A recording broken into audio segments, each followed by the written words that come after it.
Anthony Show on Sirius XM.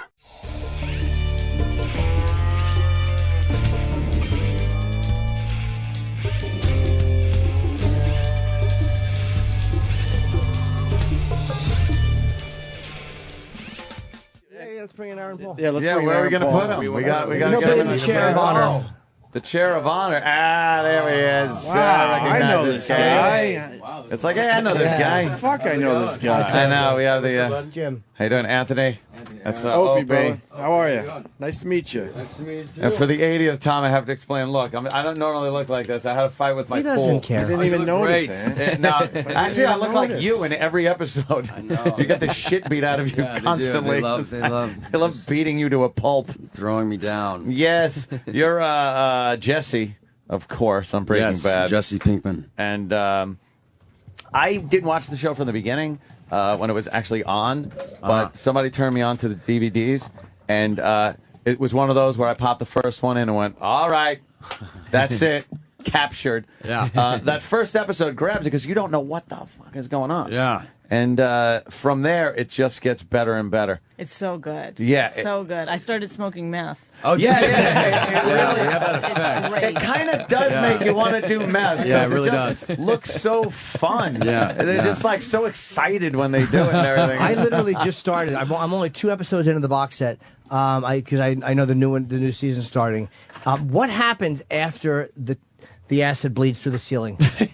I'm kidding. That's where I am. I have The melted body falls through. Yeah, That's where I am that's right a now. great Yeah. one. I've only seen the first 2. That is a good one, and you screwing things up like that really makes the show, because obviously you got Bryan, who's very technical and knows his shit.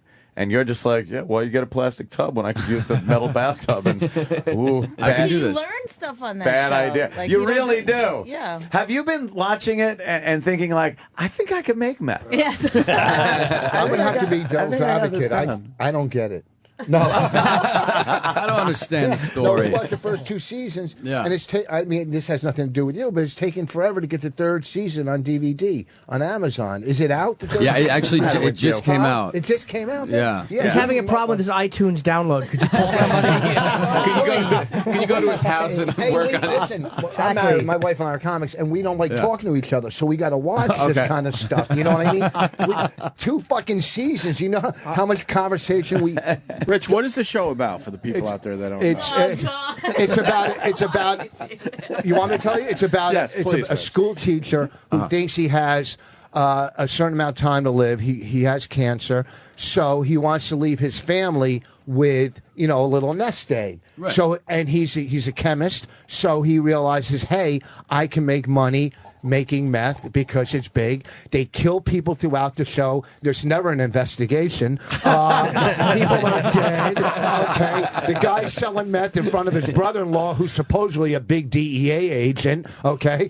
But it's fucking good, all right? But that's it's not just like it. it's not like the killings of Son of Anarchy, where they kill you right in front of a cop and they don't investigate. At least there's drugs behind You know, it. it is, but I see it as they're like drug skulls. They're scum. Like a lot of times, you don't really want to investigate. Have you too ever much been into in an that shit. interview where you didn't speak at all? No, actually, this is fantastic. I love watching you guys talk. It really is. No, we're just looking I'd at much you like, rather "Ro-" be in this situation. We're just looking at Aaron going, right? Yeah. right, And I just said, yes, you're absolutely right. No, I do want to ask you a couple of things. I gather you were not supposed to be in the full show. No, You were just supposed to do.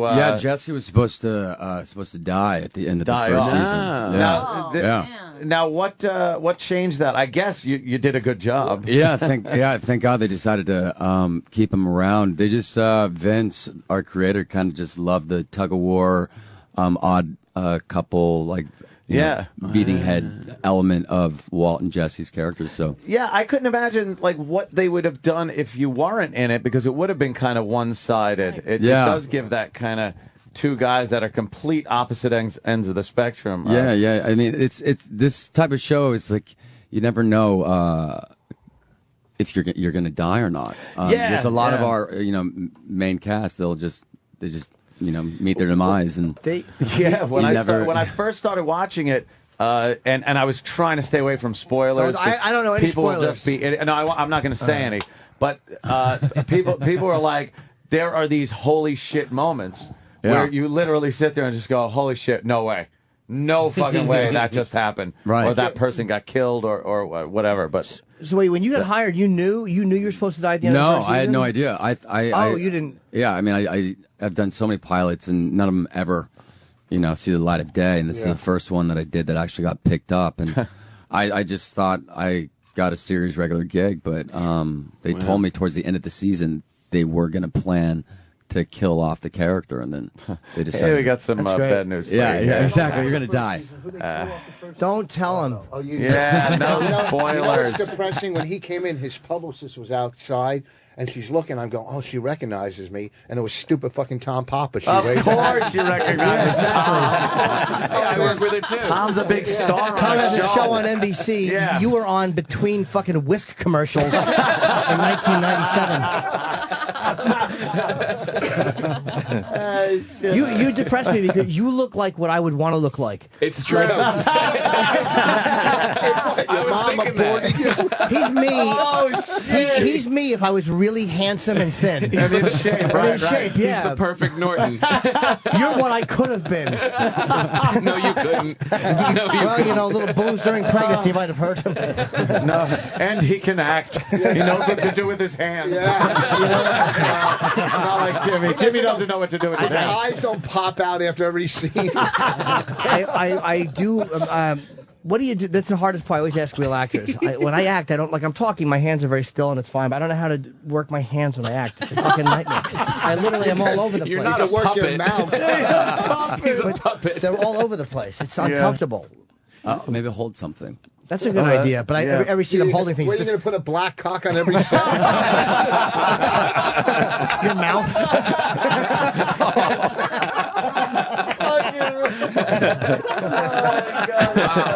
That's amazing. Exactly. Wow. No, Bryan Cranston's your co-star. Everybody knows him from Malcolm in the Middle. Right. And he played like a pretty goofy guy in that. And you could see pieces of that come through in Breaking Bad. Is he more like that on the set? Bryan Cranston is a child trapped in a man's body. Yeah, that's really what it comes across as. Yeah, he's incredible. His girlfriend's a child trapped in his house. All right, Rich. Oh, me? Oh, Yeah, Anthony. me. Okay. Oh, wow. All That's right. very funny. He pointed at Anthony. Yes, all right. I don't go for 50-year-old women. Sorry. Whoa. Wow. Oh, hey. Look at me. No, you're not 50. Whoa. How old are you? I look beaten down because I've been with him. I wasn't even implying it. Bonnie. How old is Bonnie? Bonnie, come back. You made Bonnie, her come on. uncomfortable. You better not Bonnie- walk out. This is It's just something. another excuse for me to use meth. That's all. Exactly. Bonnie's in her late 30s. Yeah. I that's absolutely where I put you. In her late 30s? Yeah. Oh, yeah. Oh, mid. No, she looks good. I'm telling you. Trouble. A lady never tells me. You know, I just What tried happened to the fucking- interview? I don't know. Like Bonnie guessing jumped my on me. age. We all have this weird stuff going on. We have this weird dynamic. We're happy you're here. I'm attracted to a married woman in the corner and it's giving her the creeps. I keep looking at her long toes and I want to touch them. It's awful. We haven't even interviewed fucking Hubble telescope eyes over here. We'll get to him at some point. Exactly. We'll get to Carl from Sling Blade in a second. I want to talk about her and how she and I can be on Land of the Lost with those slee stack feet. I'm very attracted. I'm kidding, of course. I like you a Fun lot. of her Sarah. big feet. She's very sexy. Jesus. All right. So, and Bryan, he won an Emmy for this. Yeah, he's won the past 3 years in a row. It's amazing because his acting is. I guess I underestimated him because he was just in a sitcom for the most part and kind of playing the goofy dad part. Yeah. But man, he's good. He's really good. Yeah, he's great. He gets that whole thing going of the fear and confusion. And he played the cancer guy really well too. I was kind of a little skeptical at first watching it because I'm thinking like, oh God, I hate watching shows like this because I always think I have something. If I watch something where someone's sick in the show, but at least they didn't really dwell on it a lot. He was coughing up blood. I wasn't. I felt I was okay. You're in the clear. Yeah, I was pretty much in the clear. But I guess the first, and this isn't a spoiler because it happens. The first killing that takes place that he is responsible for, hands on and eye to eye, is frightening. Yeah. Because you really do kind of get to know that person. And I think you did a fantastic job on that one. Yeah, Okay, he's here's the terrifying. How many girls now are all over you because you're on this fucking show? I mean, you got to be. He would have girls all over him even if he Well, wasn't. you're, on at your Rich. age, of course. I'm talking about. I'm talking about young. Girls. Right. I think I can speak on behalf of the youngsters. No. I'm talking about girls that you let stay over.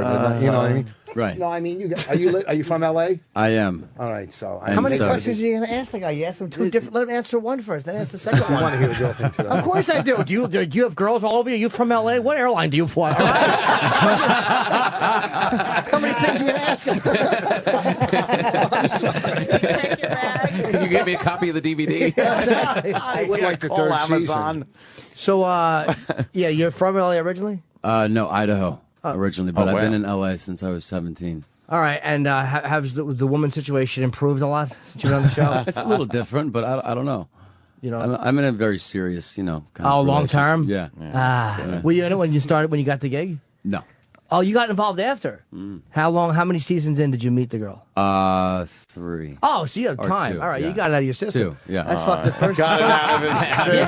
system. First 2 seasons, you go fucking crazy, Yeah, exactly. and then you meet somebody And then who- settle down. Yeah, that's kind of nice. I wouldn't know. I've only been on a series that lasted 1 season, but I imagine if there was a second one, all right. You're working on it. Yeah, whatever. You're working on it. You can get, when you're on TV like that, you can get like clothing and Could you sneakers. talk into the top mic? and shit, like, you know what I mean? He's Yeah. talking about he's talking about pilfering from the set. He's trying to get No, swag. he's talking getting swag. He loves to barter. Yeah, but the clothes loves that the deal. I wear on the show are they're all like triple XL, like Right. giant. Give them to Norton when you're done. Nothing. But Did that's you- just I got mean, greedy. Rich. I got greedy. It's all right. Did you have to hang out and watch some meth heads to figure out how to? Yeah, I did. Yeah. Yeah, because I was watching and going like, yeah, that kind of looks like what meth would look like. Yeah. I definitely surrounded myself with a lot of those characters. Yeah, And, yeah. I went to rehabs, and it was an interesting time. A real disturbing scene is when you're having sex with that hooker thing in the room, and I was Wendy, yeah. I was kind of like, what's he doing there? What's he doing? That's gotta be What was wrong some with kind of Wendy? she's just a disaster, meth head, She's fat? bad. No, but she's like got meth fucking. Yeah, like, she's our teeth crack and- whore of the show. Oh. Yeah. She's great, but she's definitely the crack Who plays whore. her? This local actress in Albuquerque. Oh, okay. They completely ugly her up. Yeah. Oh, the is she girl that not? played She's your not. girl? She's not quite that bad. No. The girl that played your girlfriend was really attractive. Yeah, Kristen Ritter. Oh yeah, man, yeah. Yeah. She's, Definitely. No, hot. I'm not farting. I actually somebody. Yeah, it's got to be Jimmy. No, actually, it's not. It wasn't. No. Someone Was it Rich? got nervous No, on it's the not couch of me. Zilches. It's one of the couches. Who farted you? Because you stuck Who the got whole goddamn nervous? studio Caught it, up too. during an interview. It was Sam? Oh, I'm in Oh, love. Sam. Oh, she's a good Christ. egg. Is it really you? No, she's bad. like, Who It's really farted? bad. I'm sorry. I'm actually really sorry. bad. It had to be Smell it Jimmy. now. Jimmy, was I'm it you? sorry, smell it over here. No, I would tell you. Wow. I Good wish it was Lord. me. Why won't anyone admit Open the it? door. I don't know. Tom, was it you? No, good Lord. This must be what it smells like in the meth lab without the gas mask on when everybody just falls down. You guys Well, getting can you any? give yourself a card back? I will. I'll try. You should come up over here. yeah, It's really bad. Save you. Now whoever farts now is going to get blamed for the last one. That was. People are terrible. That really did stink the whole place. Yeah, it was awful. They suck. Good Lord. One of our new people, I think, is fucking Yeah, I know. nervous You on the just don't want to sofa. admit it, huh? I gotta man. apologize. Another for No, this is a really fun room. messing up this whole fucking. Yeah. Another press risk are you of having doing 20 today? people in the room. You have a bunch of radio shows? Yeah, or I'm TV? hanging out in this building and hopping around. to Like a, different are you jobs. doing a junket? A bunch Yeah. of, okay. Any TV today? I don't know. I honestly have Pop no you on. idea what I'm doing. I think we're having Brian on Monday. Yeah, he's coming in. Oh, yeah. Yeah. Fuck, I wish I would have had something get signed. It's really cool. Yeah, now see, you would have had 2 signed things. I got to get that dirty. Now you got nothing. Dude, Now you got nothing. stupid. I saw the first 3 episodes of the 4th season. Oh, what you think? So I'm psyched. Very good. I've only seen the first of the 4. Really, really good, man. Yeah, it starts off really. No one's going to be disappointed. Yeah. Yeah, it starts off well. The 3rd season ends like, oh my God, and then the 4th kicks right in. The 4th season is definitely our darkest one. Yeah. Yeah. for sure. And believe me, the first 3 were pretty dark. Yeah. How many episodes? Sorry. No, there's 13 Oh, okay. in the 4th, and so yeah. How about the other ones? There's 7 in the 1st, and then 13 in the 2nd and 3rd. Isn't it weird how cable does things? It kind of gives you like a freedom that network never gave. They had to commit to 22 or whatever. So Yeah. if they didn't like it, they'd shit can it. But 7, it's like, Yeah, exactly. I it's went through nice. the first season pretty quickly. Yeah. I was like, oh, 7. And then you Yeah, get a lot the of second people one, you're will like, wow. just sit through the first season like one sitting. Yeah. And It's very And those easy to people are watch. called man. O&A Very fans. Great show, man. I love it. You working on anything else while you're off? or yeah, I mean, I things just like did that? animation series for Disney. It's a Mm-hmm. Tron Uprising, and so I've never done any sort of animation stuff. So that was fun to kind of get into that's the room cool. and play the villain. And you also played Weird Al. Yeah, yeah, Weird Al and a Funny or Die piece. I actually just did another Funny or Die called Corky Girl. It'll be coming out in the next week or so. But Yeah, I like that. That's just hilarious. Hilarious. hilarious. That should be fucking fun. hilarious. Funny or Die is taking off, man. Man, I did something for a comedy website. I forget what it was called, but once again, I bet the wrong horse. It was what was Kind the of oth- funny. What was the other? Yeah, exactly. Sometimes funny. Moderately.amusing.com. Just didn't. What was the one right before Funny or Die? There was a website that was a weird name. Oh, Cringe boy, humor? really. No. Do you remember? No. Nobody does. Nobody That's the knows. problem. That's You're, the problem. You're proving your point, It Jim. had a weird name for a comedy website. Oh, shit. Great. Thanks. But Funny or Die, that's serious shit. now. Richboss.com. Yeah. Come on. That ain't going to work. Did he get me there? Ooh. Sorry. Call it a day on this one. He fucking zapped me. Did they give you a certain amount of episodes like that they're going to end the show? Is there an end date or just let's keep We're not this- really sure. Keep this thing going. Yeah, no. I know Vince, our showrunner, wants to end it on a good note. He doesn't Yeah. want to stretch out the storylines too much, and so I think probably 5 or 6 seasons will be done. Yeah. Yeah. And the what's his name? The lawyer is a comic. Yeah. Yeah, he's fucking hilarious, man. Odenkirk. Yeah. Yeah. Bob Odenkirk? Yeah. Yeah. Oh, yeah. He's great on that Yeah. show too. Yeah. We did a benefit with him. It was some Andy Kaufman thing. House of Blues. It was so bizarre. Fucking. Was it? No one has ever milked a situation like Bob Zamuda with Andy Kaufman. Oh yeah. Yeah, it was like some 20th anniversary of his death, and they were having comedians, and Andy always said he'd come back after the 20 seance years. thing? Yeah, Yeah. it was fun to do the gig though. Oh, they showed clips of his movies with Right. Jim Carrey's movie. It was- We did 20. There was the show was me, Norton. I was hosting Norton, the guy. What's his name? Bob. But they had 2 hours before us of everybody telling Andy Kaufman stories.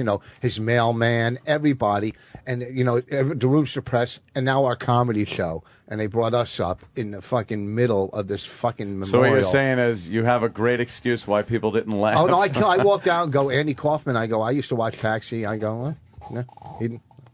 See? Just Nothing. a great, See? Yeah, that must have been an amazing show. amazing moment. Oh, what is Oh, that? thank you Is that very 3? much. I texted Roland. Oh, damn. There it is. I don't want season 3. I do. I'm kidding. Thanks a lot. Listen, you're not even. I'll give you season 1 and 2. I have it at home. I'll give you 2. Well, yeah, well, really? So, are you going to bring Aaron to your house and have him sign it? Huh? Die in a fire. I'm getting him to sign this. Die in a fire. Thank you. Thank you, Roland. I said to Roland, I texted, do we have anything from Breaking Bad? 'Cause I'd like to get it signed. We have Well, one- sign the cover and just let me use the inside, and I'll give it back to you. That's all. Nah, I don't like the idea of that. I like to keep my things pristine. Listen, what's the big deal? Oh, Exactly. my God. Jimmy, I got your answer. What's that? E-Bombs World? No. Comedy site? No? All right, that's big. My video's going fuck, viral I thought I on had that. it. What's going viral? One of my television appearances. Right. What television appearance? On Lawrence, when the black lady was fucking with me, and I smashed her. Rich does have a viral video. It's making okay. What year is it from? Huh? He's Last beating down year a when I did heckler. Martin Luther Black First Please. Amendment. All some right, lady- let's talk to Aaron. Right. I know, right? Going Exactly. viral doesn't mean over Hold years. on. I like this. Yeah. He really is. What's that? I wanted to talk about a lot of shows. They have like these coincidental things that happen. It's like that the tie actor's in. studio with Shut this fucking up. asshole. He's the Let's guest. just have fucking fun, all No, right? When you're done, if it was like the actor's He's studio, got to fucking do this all day. you wouldn't Let's be in here. You got these fucking people here. Okay, you all this But we're having attention. fun. He's the co-star. Let's I fucking know. move on. I want to talk about. I enjoy the show. Your idea of fun is talking about your awful Martin clip. Nobody knows about that. And some lady heckled me. Of course she did. She wanted her money's worth. It's gone viral over 3 years. Exactly. Hold on, Tom's back. Hold on, there's an echo. You're not getting season 3. I'm just going to start watching from season 3 and go, I don't know what's happening. No. Why do I have to be punished for what he did? Season 1. Season 2. Yeah, I don't want There's, season 2. I have season 3. All right. Thank All right, you very let much. Anthony. No, I wanted to get a lot of times coincidental stuff happens, and you're watching a show and goes, that ain't gonna fucking like. What are the odds that would happen and that would happen? There seems to be, and I'm not going out on a limb here, this underlying thread of almost this cosmic attachment between all the characters. Yeah. Like that they're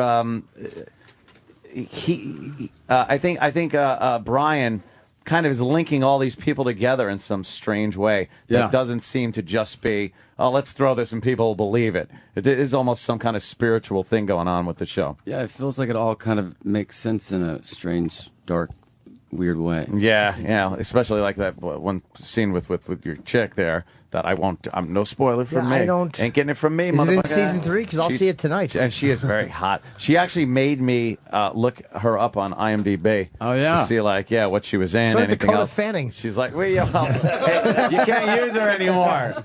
She's of age. You got to go with her younger sister now for the joke. All right, are you done with your right. questions? Can Whatever. we move the fuck I know. on? Yes, Why do you want to all ask right. questions during an You interview? know, it's like the fucking Glenn Close Go. interview. Enough of your stock interviews. Hey, what's wrong with All our right, Glenn Close interview? We did a terrific job that day. Yeah, you're right. Fuck this I don't interview. know. Ask Rich questions about Rich. Yeah, that's interesting. Nothing to do Wow. with me, okay? How did he get such a pretty wife? That's what I'd ask first. Because Jeez. his nose didn't How look long- like a but you fucking think she's race All track. right, look, I hit the pool. Yeah, you And hit you the think pool. Bonnie's 50. Terrible. Exactly. I didn't say that at all. She implied. We haven't I got said- past that yet. Right. I'm still crying about it. Oh. Yeah. Oh, come on. All right, Aaron. I think Anthony's Aaron interview has is a very question. good. Yeah, I know. I'm just. I love the show, and I'm Prove really it. glad you came in. I did prove it. I know everything that's going on the show. Breaking Bad. When's the premiere? Sunday, July 17th. Yes. 10 p.m. on AMC. Our Yeah. pal She's Bill getting good Burr is shows. in it. I like that. Do you know Bill I Burr? saw Bill Burr. Now, wait a minute. That is from the 4th season, which isn't out yet. Right. So that's a little teaser. Bill's in it? Yeah, our Bill, pal Bill, Bill is in it. Bill had a spot in it. He told me he's in it a little more, but I haven't seen that. He plays that guy that was testing the pH of the soil. Yeah. That's Bill. Oh, Billy Burr. He looked gruffly handsome. His beard was grown in and everything. I don't like people with red hair and beards. He gets more You don't handsome like as pirates? he gets older, that Bill Burr. He really Yeah, does. but red You hair got- people have thin lips. No, It's like kissing a fucking. It's like a box cutter. It's fucking horrible. Their lips are like. Did it take you that long Greedy, to you got think of greedy. something thin? you got greedy. Well, I looked at Greedy. you and nothing came to mind. Fucking swollen fuck. He got you. He got you. I guess we'll continue with our couch of zilches. But Aaron, Why, you have him here. You're going to thanks. talk to him? No, I'm thanking. He's a Aaron busy for guy. coming in. He's a very busy. famous He's got to guy. walk around this Where's fucking he going to shithole the Food place and- Network next? He doesn't want to leave here. This is You fucking don't want to big. ask him with questions. you in the You don't room? want him to He didn't want to leave. come in. Yeah. What? Yeah, but he'll come back Nothing. now. Yes. Breaking Bad. I wish that was a documentary about your teeth. And there's a big fist on the cover. I hate Rich. But I wish I had seen more than 2 episodes. I'm annoyed. I want to watch more over the weekend, so I'm more prepared for Brian. They're great. It's a great show to sit down and marathon with the discs. Everybody talks about my wife and I closer together. Stop calling me your wife, you cockblock. Wait, so you guys aren't married? No, we are. They are. She's trying to get some sides. She's miserable. Miserable. No, we are married. Have people been trying to make blue meth? Like just putting food coloring in it? I bet they are, right? Yeah, some people have gotten busted for having blue meth. Blue meth. Yeah. And it's just because they put food coloring in it. Well, what's the difference? Why are they with the doing good it? stuff. Because it's like celebrity meth. It's on TV. Because our meth on the show is blue. Yeah, you watched it? Do you remember watching yeah, wow. You remember watching the show? Glad you're watching it, Rich. Do you know colors? Glad you're watching it. Real fan of the show. You don't have to be a meth addict to know. I'm sorry, I don't remember the color to watch of their the meth. show, you have to be a meth addict. Yeah. Oh, we forgot to tell you. Oh, wait, excuse me, you won't sorry. get it unless you've been on meth. Fucking research breath. I don't remember the color of the fucking meth. Why don't you remember? That's an easy thing to remember. Research breath. I remember every episode. Stop trying to shame people who know things. You can't just turn your head. Your whole body has to turn. He's trying to shame Anthony because he knows the show. Yeah. Hey, you're the star of the show, and what are you doing watching it and asking questions about it? Yeah, I'm asking him questions about a show I enjoy. Wow, what a dick I am. Exactly. Fucking guy. Exactly. Damn Rich. So what are you doing? Bothering him with questions about his own show, which is premiering. Why would he want to talk about that? On July 17th. That's, by the way, the 17th, same day Casey Anthony gets out of jail. And 2 days before my birthday. See how ugly it is when we make it about ourselves? I want to know when your birthday was. Holy shit. Yeah. Look. Let's get Aaron out of here. Let's wrap up before we because fuck this up. Get Aaron out of here. I want to get the fuck home. It's Friday. I'm tired. We have to finish up with the Couch and Zilches. Yeah, the Couch and The Zilches. Breaking Bad, obviously, I'm annoyed I have not seen more. It comes on Sunday night. What time? It's on at 10 p.m. 10 o'clock on 10 p.m. AMC. Right. Look for Aaron and Brian in that. It's a fantastic show, man. Thank you I so love much. it. And pick up the discs and get caught up, you bastards. Can you get it on iTunes? Yes! Of course. iTunes, Netflix. Yeah, come It's back and see everywhere. us. Next time you're here, he won't be Yeah, here. So yeah, don't worry exactly. about it. Please. What the fuck? You Thanks, Aaron. didn't want us to interview the guy. Yeah, you wanted to I start asking wanted to questions. get one. I And you know, No, he's not doing pictures. Yes! My stupid iPhone. And I'll take one with a real camera. Fucking face. Oh, yeah, so I never see him? I have a whole. I gave you a disc. No, you didn't. I did so. No, you didn't. Yeah, you have some of our pictures. almost Jimmy. over. The wall was there. Yeah, go ahead. Let it happen Hal like this? Danny did it the other week, and I laughed at him. So.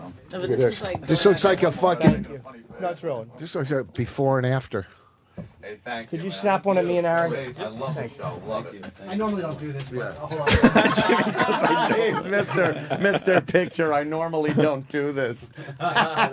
Jimmy had an extra good smile on that Oh, one. yeah. Jimmy, you really went for the smile on I want to that. see your handsome picture, Jim. Yeah.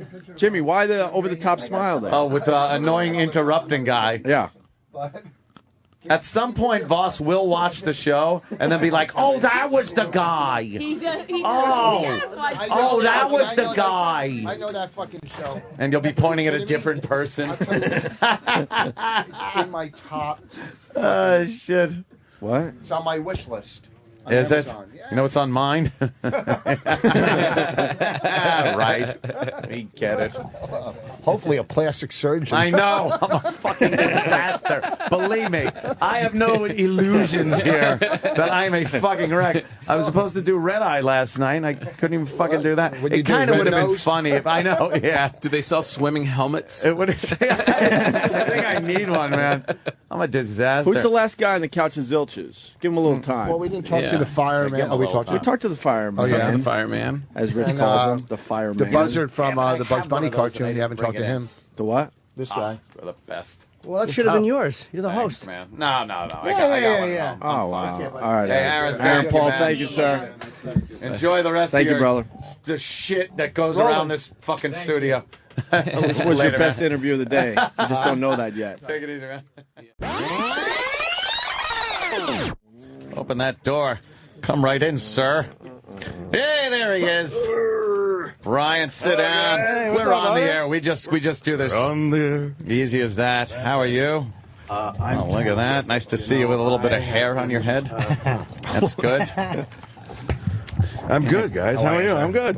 Good to see you. Bryan Cranston. There was a guy in your producer's office. Yeah. Who has a Heisenberg T-shirt from the show, and yeah, other people, other stars of TV shows get to sign tits. What did you get? I signed this guy. Yeah. Usually, if it's a listener or a staff of our show, you're still signing tits because the guys here really not staying in the best of shape. Who did he sign, E-Rock?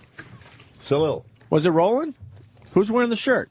I don't know. Oh boy, look at him, he's panicking with his little 5-year-old baseball cap on. Exactly. Looks like a hey, little Vic child. Morrow, take some pictures. Yes, that type of show, bro. That's the Blackboard Jungle hat. Yeah, that's a good one. Brian, wow, I can't say enough about Breaking Bad. My girlfriend, she watched it as it was playing, as it was on each season, and kept telling me how good it was. I went out, got all of the seasons. And by the first show, I don't know who figured this out, but the first show is so weird, the opening scene even, that it's like, all right, now, thank you, I'm hooked on this, and couldn't stop watching it. It's designed that way. I mean, the very first page of the pilot episode that you're talking about says, a pair of trousers are falling down from the blue sky, white clouds, red dirt. Hits the ground, an out-of-control RV rolls over them. Inside, a man only wearing tighty-whitey underwear and a respirator drives frantically. Next to him and I'm going, what? Next to him is another man with a respirator. Behind him, 2 dead men sliding up and back in a sea of chemicals and glass. And that was page 1. And it was like, what? That's what gets you, because you cannot turn that off and go, I don't care. I don't care what happens. Let's see what's on reruns. Yeah, it was. It just grabs you, and then the whole show just has this. Everything's kind of tied together, which is weird. And I really didn't kind of get a grasp on that until I guess maybe the second season. That there's this cosmic thing going on, where I guess you're the center of it. And was that put out in the first season, or they kind of think of that later? What Breaking Bad is attempting to do is to do something that has never been done in the history of television.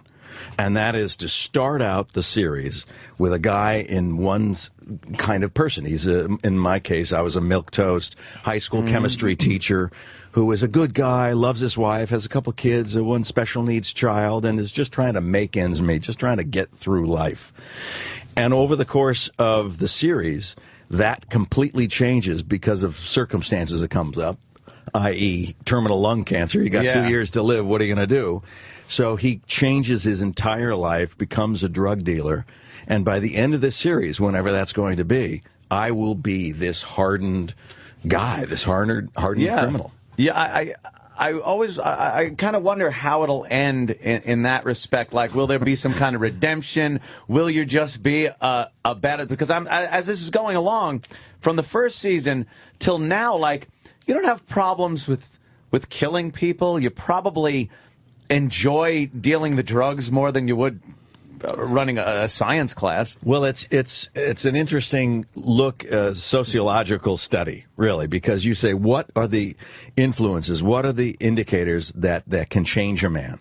What confluence of occurrences has to happen in order for, as our lead writer says, he wants to change the guy from Mr. Chips to Scarface.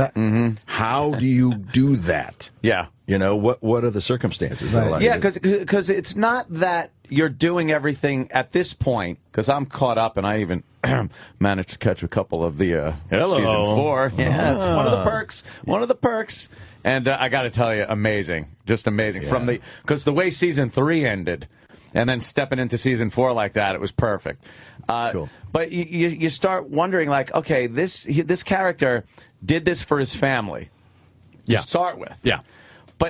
But now you're enjoying this. There's a part of you that doesn't want other people. It's like, hey, this is my dope. This is my stuff. Yeah. And you're proud of it. He takes a proprietary relationship to his dope. Yeah, and it's not just taking, which was paramount at the beginning, was taking care of your family. Right. Making sure they're okay when you're gone. Nothing else other than that. Right. But now it's this thing where the character is turning into a bad guy. Yeah, exactly as planned. Like planned. Yeah. Yes. There is not going to be any redemption to this man. He's going to go. going. It's in the title, Breaking Bad. We're Yeah. going. It's going all the way there. And the trick is, in that first episode in the first season, you plant the hook in the audience that they at least relate to this guy. They either know him. Like, I know a guy like that. He's just trying to make ends meet, or that's me. I can relate to him, and then you hook him. And then as you start to allow the changes to happen to this character, it's challenging for the audience to follow him along. And the audiences that we talk to, they love the show, and they say, look, man, you're really starting to piss me off now. It's like, you're freaking me out because and it's like you're still on the ride because you're hooked. You're strapped in. There's no way out. It is a great strategy because if they just went right into it as a drug dealer, you'd be like, hey, look, I've never done that. I can't relate to this guy. And why would I want to watch this guy? Right. Kill people and make drugs is I don't know. I've seen it. Seen it before. Yeah. But this guy, regular Joe, he's married, he's working, and then gets cancer. And that's it. And our show asks that question that everybody's played over dinner at some point. What would you do if you had 2 years to live? Yeah. And what lengths would you go to make $1 million? Mm-hmm. And everybody, when it stays in that hypothetical, it's easy to take the moral high ground. Oh, no, I would, But if it's really, honestly presented in front of you, what would you do? Can I answer that? Yeah, man. I would kill my enemy. What? What if your enemy is for $1 million? Kill my friends. No. for $1 million. Oh. If I only had the 2 years, I would actually wait till I have about 3 months, and I got a short list. And I'm being honest. Short list. Yeah. He wouldn't have to leave this building. Fuck that morality for work. But how would you take care of your family? That's the big thing. They're already taken care of. Yeah, but that's you. What if you were, a high school teacher? Well, I don't have the answer to the $1 million thing. I already got that. But I elitist. Yeah. Well, I don't understand. Goldman hasn't gone after OJ. Well, he's probably waiting. But I think there's guys out there jail. when they do have terminal shit. He's made OJ's life so miserable. OJ would be better off dead. Fucking Goldman got every dollar in that civil suit. So believe me, OJ has been miserable for 15 years. What does prevent people from maybe going after some people that did them really wrong in their lives if they know they're not going to be around too Maybe much there longer? is that redemption thing. In my day, it was Jack Ruby who killed Lee Harvey Oswald. He had terminal cancer. He was the guy who was sent in. Take him out. Yeah. You think there's more people like that out there? Yeah. I think so, too. I think from playing this role as Walter White, I've realized that even the meekest person out there is dangerous and capable of doing some real terrific damage. A great thing about the character, too, is taking that intellect that would just be this nerdy, geeky intellect that obviously you've had being a chemistry teacher, and using it to outwit people, to save your own ass a lot of times against people that should be a lot smarter in the drug industry, but you're seeing how they're working, pick up on it very quickly. How you got out of getting killed by the washing machine thing when they were going to take you downstairs. Oh, yeah. Is genius. It's genius. It's just blurt it out, and the guy goes I don't want to spoil anything for people, but it's oh my God, now they can kill him. But it's fantastic. My concern is, though, what if kids are affected by this negative? You ass.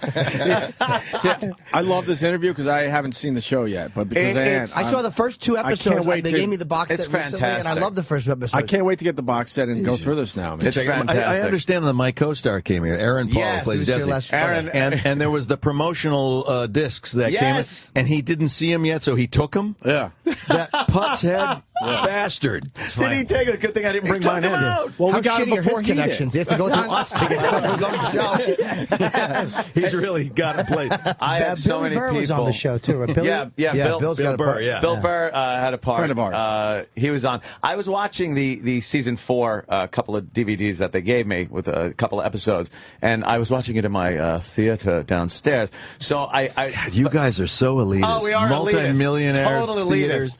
But I took By the way, who's the person doing your mani-pedi right now? Who's that? Underneath the underneath table. the console. We got to get the My goodness. Yeah, Okay. we are very, very elitist. Yeah. So you saw it in your theater. I'm sorry. Yeah, I saw it in there. Snapped a few pictures. No video, but just snapped a few pictures, and people were so jealous. They're like, "You son of a bitch! I got to see this. What happens?" Like, I'm not telling you. The show has become as addictive as the drug itself. It's crazy. Yep. The meth. Did you now? Did you have to? I asked Aaron this. Did you have to kind of research what people are like when they're on that shit? Not so much, because my character was I researched the chemistry. I followed the head of the chemistry department at USC around for a couple days, and just learning the nomenclature and what does what, and this flask is for this titration, and that's for mixing, and this is for, to get my head wrapped around that again. Yeah. But I didn't really want to learn about the effects of the drug, because my character is ignorant to that. Yeah, you don't have to. Just doesn't. So I learn as along with my character as we go. Do people ask you like chemical questions now in real life? And you're like, I'm an actor, idiot. I'm not a chemist. It's a compliment. Yeah, exactly. Well, and you have won some Emmys there. That's yeah, I have. That's not how too many have you shabby, won? right? 3. That's great. You brought it up to Aaron Paul, didn't you? Yeah, and I realized that he indeed also has won an Emmy. He won an Emmy. But not as many as Yeah. He won an Emmy. And all I said to him was like, "So Bryan won like 3 Emmys for that. It's amazing." that was He's like, it. it's like, yeah, thanks. You didn't acknowledge his Emmy, but you acknowledged Bryan. Make fun of Aaron. He's got plenty of time to act and stuff. You've been in quite a few things. That's also nice to What see are you saying? Bryan, I'm on my too. deathbed. not saying that. I'm Aaron's just got saying, plenty of time left. You, on the other hand, get him while you can. It's your last shot. I noticed with this character too. There's an element of the father from Malcolm in the Middle in there. Is he? Yeah, but I think that's part of you. Like, and I was asking, is that like, you seem like a fun guy? No, but it does. No, you're miserable. Just a miserable bastard. My character Hal from Malcolm in the Middle. No, he was afraid of everything. This guy was just afraid of heights, of bugs, of someone walking in the room he didn't know. Yeah, so that was him. But no, hopefully there's not too much leakage. Yeah, I think these are totally different. I don't really. Shut up, I think Jimmy. they're totally different I just too. see Kind of a part dick comment to make. Yeah, it really is. So you're the same guy in every show. How do you pull that off? I think it's amazing the difference between them. You're funny and Malcolm is hilarious. And this is just so dramatic. It's unbelievable. Comic element. There's nothing Trying to save his similar. ass. There's a comic element Oh my there God. And the physical. that you could tell. Yeah. I'm gonna turn my attention Yeah, over this right unbelievable, now. 'cause Thank you very Bobby much. Kelly, I can see please. the differences. Yeah. Gravity is making you turn, you fat bastard. Really? Turn on me? I have to. Yeah, you had to. Anything. You had to. Malcolm grabbing in the blade of a Middle, sword. Hilarious. That was a hilarious show. I mean, really funny and edgy show. And now to do this is fucking crazy. That's like an actor's dream to have a hit comedy and then have a hit drama. Is That's there a question somewhere? Yeah, in and the there? critics love it, man. No, it was a statement, stupid. A nice long, Just wait for the drawn out statement. Wait for the period at the end, dummy. We're waiting, And of course, Dr. Tim Watley being part of an institution comedy like Seinfeld is that was just great. That's crazy. That's got to be one you're recognized for a lot. I am still recognized because it plays so much. Yeah. A lot of the new generation, they don't even realize that it hasn't been shot in 10 years. Yeah. And it's an iconic show. Probably my most favorite comedy of all time. Yeah, I think a lot of people would say that. Yeah. That is a good one. And one of the best, I think one of the best episodes is when you convert to Judaism and will not stop at the Jewish joke. Right, and Jerry goes to my former priest and complains about it. And he says, "And this offends you as a Jewish person?" No, it offends me as a comedian. It's brilliant. Yeah. Brilliant writing. Hilarious. That's where it all stems from. Yeah. And no matter what it is, it's like this show. It's about the writing. Always. All the time I that thought is you meant spent. our show. Oh, yeah. I haven't written a thing in 17 years. We're up When at you guys 3 take in the time morning. to write that material, it's gold. It's gold, Jerry. It's gold. Can I ask something? I'm a little out of this one, but that's Yes, fine. sir. Yes, sir. Are you really doing Total Recall, the reboot? Yeah. That's fucking cool. Yeah, we're in the middle of shooting it now. I go back up to Toronto in about another Who are you couple playing? of weeks. Arnold I play Schwarzenegger? Cohagen. Cohagen. Yeah. Okay, cool. Cohagen. That's Yeah. exciting. That it's is fun. good. Cohagen was a pretty good bad guy. Yeah. Who's It's, playing it's Who's fun. playing Arnold's part? That's Colin Farrell. Really? Colin Farrell is playing the lead, Hauser. And Kate Beckinsale. And also Jessica Biel. Oh, my God. Jessica Biel. I Look at want to that. smell where the poo comes out. My Oh, God. Jesus. What? What? Who's it? I have a big star here. See, it's that kind of writing. That's what.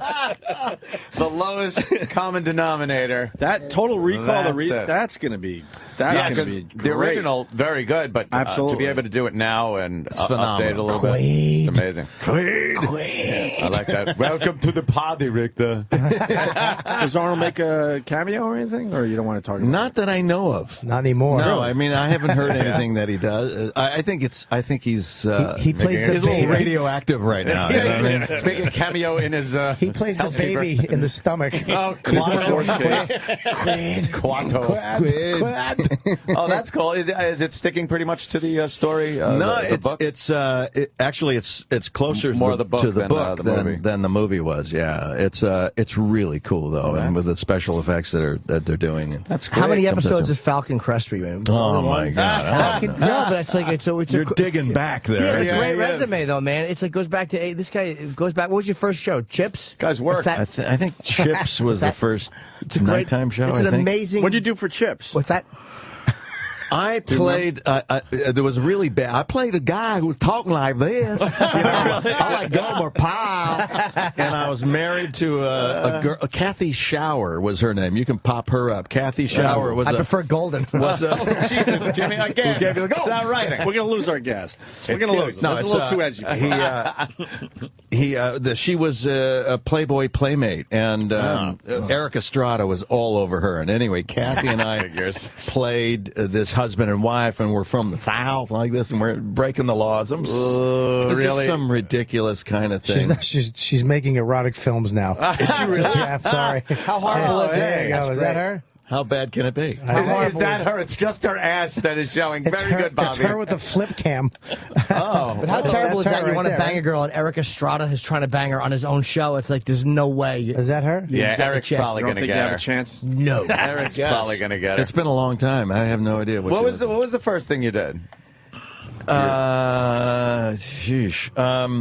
I did some daytime stuff. I lived in New York for 5 years and did soap operas. Oh, so you did and- some soaps, yeah? Yeah, and then went back to L.A. and did all that stuff. I met my wife on a TV show back in the 80s. Really? Yeah, What she was show was an that? actor. I was an actor, and I'm doing the bad guy of the week, and she's the victim of the week, as the male-female roles Yeah. are. Oh, wow. Especially back.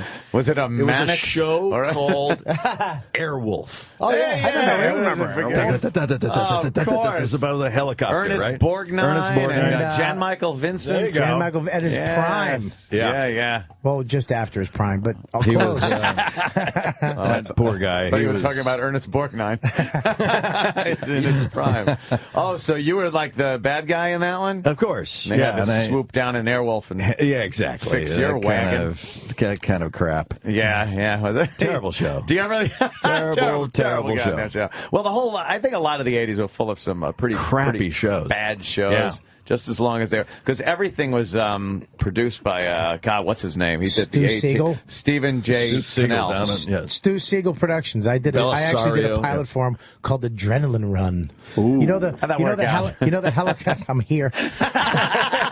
You know the helicopters footage the news gets in L.A. because they always chase the cars. Yeah. They would take the real footage and build a story around that. Oh my God. And we were the adrenaline runners. I can make a whole feature out of this stock footage. And shoot it in 2 days. Frank Lupo, the creator of the A-Team and Hunter, actually came up with the show. Wait, the adrenaline runners. What would you guys do? We would get in the car and chase them because we were on adrenaline. Let's go! Oh, it's like fucking. It's like Twister, And but with cars. We Christ. chased them, and then they cut in the real footage. They'd have to duplicate. They shut down the highway. We had to do a chase. I had to slide over a hood. But this is the thing: is the you lead. leave a nice crease in it. Yes, the lead. the movie about the Klan.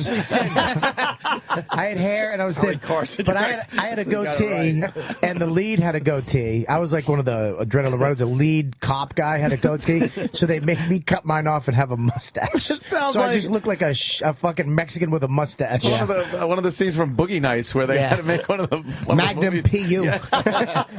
Speaking of the 80s shows, they're bringing back Dallas. Yes. Yeah, That hit the paper today. As a regular series or a... Yeah, I think Larry Hagman's coming Larry back. He's going to be Hagman. part of it. So is Susan Gray, I think, and so is Patrick Duffy. Isn't there a time and a place for certain shows and things like that? To let it go. Yeah, just let it go. Let it go. Did you notice that the kids on Malcolm were getting a little old for what they were doing? Long in the tooth, yeah. It's like, hi, Dad. Wait a minute, what the fuck is this? It would be fun, though. We'd love to come back years later, all the kids are grown, and see what happens. What has happened to that family. Right. Yeah, It'd be fun to do like a movie, just a one-off. Just a one movie. I think that would be great. Yeah. Yeah. It would be fun to do. Hey, getting back to Breaking Bad, Charlie Dog, I hope this doesn't give anything away. He says, love the show.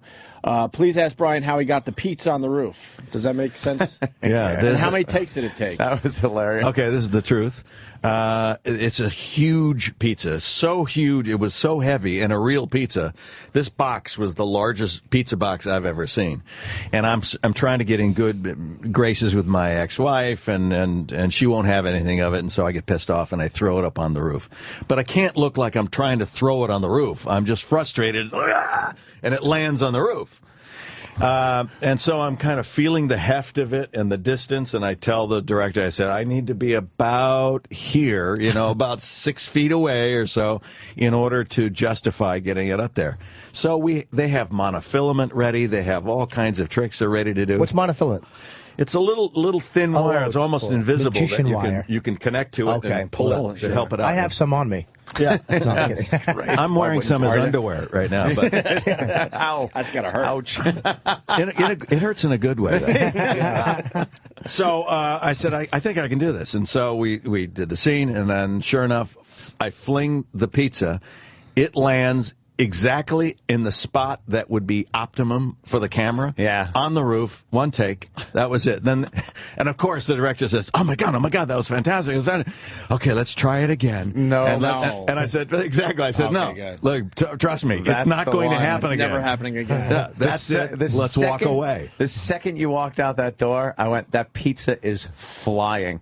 Really? I think everyone knew watching that going, that pizza's got to go, because you're too pissed. Yeah. You're too pissed off. And some of the hiding places for the money, I was a little like, that seems a little obvious. I don't know. Inside the vent, heating vent or whatever. Yeah. And this was new to, having cash, that amount of cash is new to him. He's like, I don't know what to do with this. I don't know where to go with it. And I was talking to somebody about a show that just has a lot of holy shit moments. Yeah. Where you do not expect, it's like, wow, I thought that person would be around a little longer. Yeah. It's like, whoa. I guess that's the show. Have you seen the first couple episodes, you said? I've only seen the first all of season 4. Oh, man. In the lab, that is just brutal. It's fantastic. It's a great scene. Just a fantastic show. I couldn't be happier to have you here today. Thanks. What was your first acting role that you actually booked? Like, you had probably gotten a bunch of auditions, gotten no. What was the first one you actually landed for real? I think it was like Days of Our Lives or something. I had some kind of thing, and then turns out that I overslept on my first day, and you're panicked, and I show up, and it was like they were ready to recast it, and it was just a little role anyway, and I was just horrified the entire day. I spent every dollar of my paycheck sending apology flowers to the casting director and the producer and everybody. Yeah. Was that the time where Marlena was trying to be abducted by, what's his name, by Stefano Demira? Oh, look at you.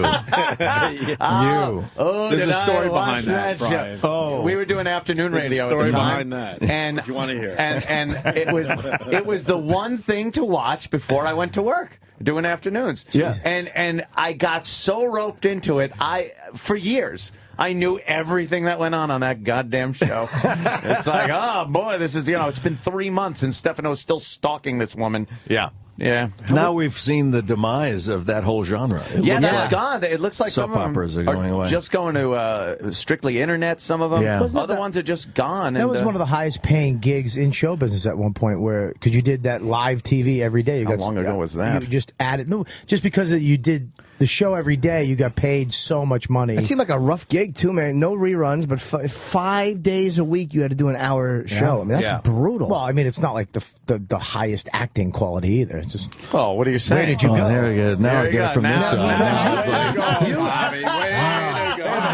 I meant, God. not you were the last one he liked to in the now. Am I the only one here who likes you? What's going on with you guys? Thank you, Jim. I watched soap operas. I had mono. I was in the hospital for a month. Oh, really? Yeah. What were you kissing? My mom. Oh, man. That's right. It was what she was kissing that wasn't the problem. Sorry, trying to be nice. No disrespect. You just want. God damn. No, what the deal on acting on daytime? It's extremely difficult because it's the quantity of work.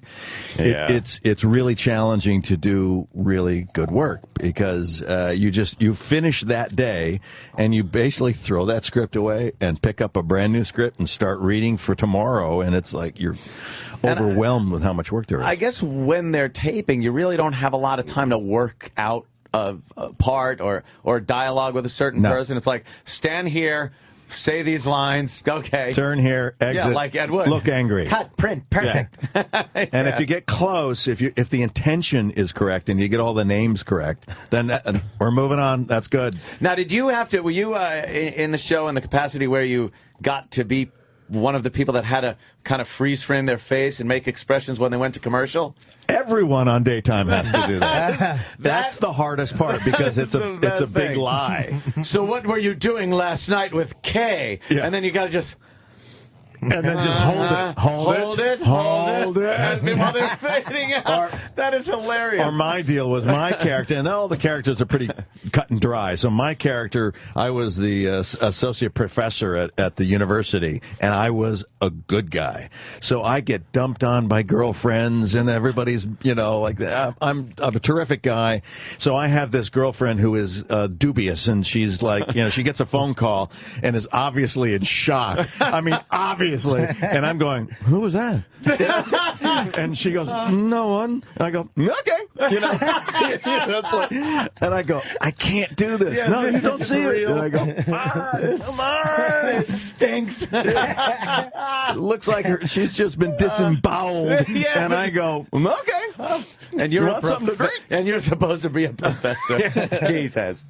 Well, I got to tell you, Brian, actually, we're running out of time. I want to get the hell out of here. I got things to do. Brian, I'm actually good for time. Why are you throwing Brian out? Yeah, what the hell? Because our show is done in 60 seconds. Oh, you're right. Wow, 9:58. Yes. No, we're you allowed think to I'm hanging around here for the likes of Jim Norton? Let's lock the doors and refuse to go off the air. You know we're allowed to go to 11. What are you talking about? Please. Man. Today I have to go to B&H.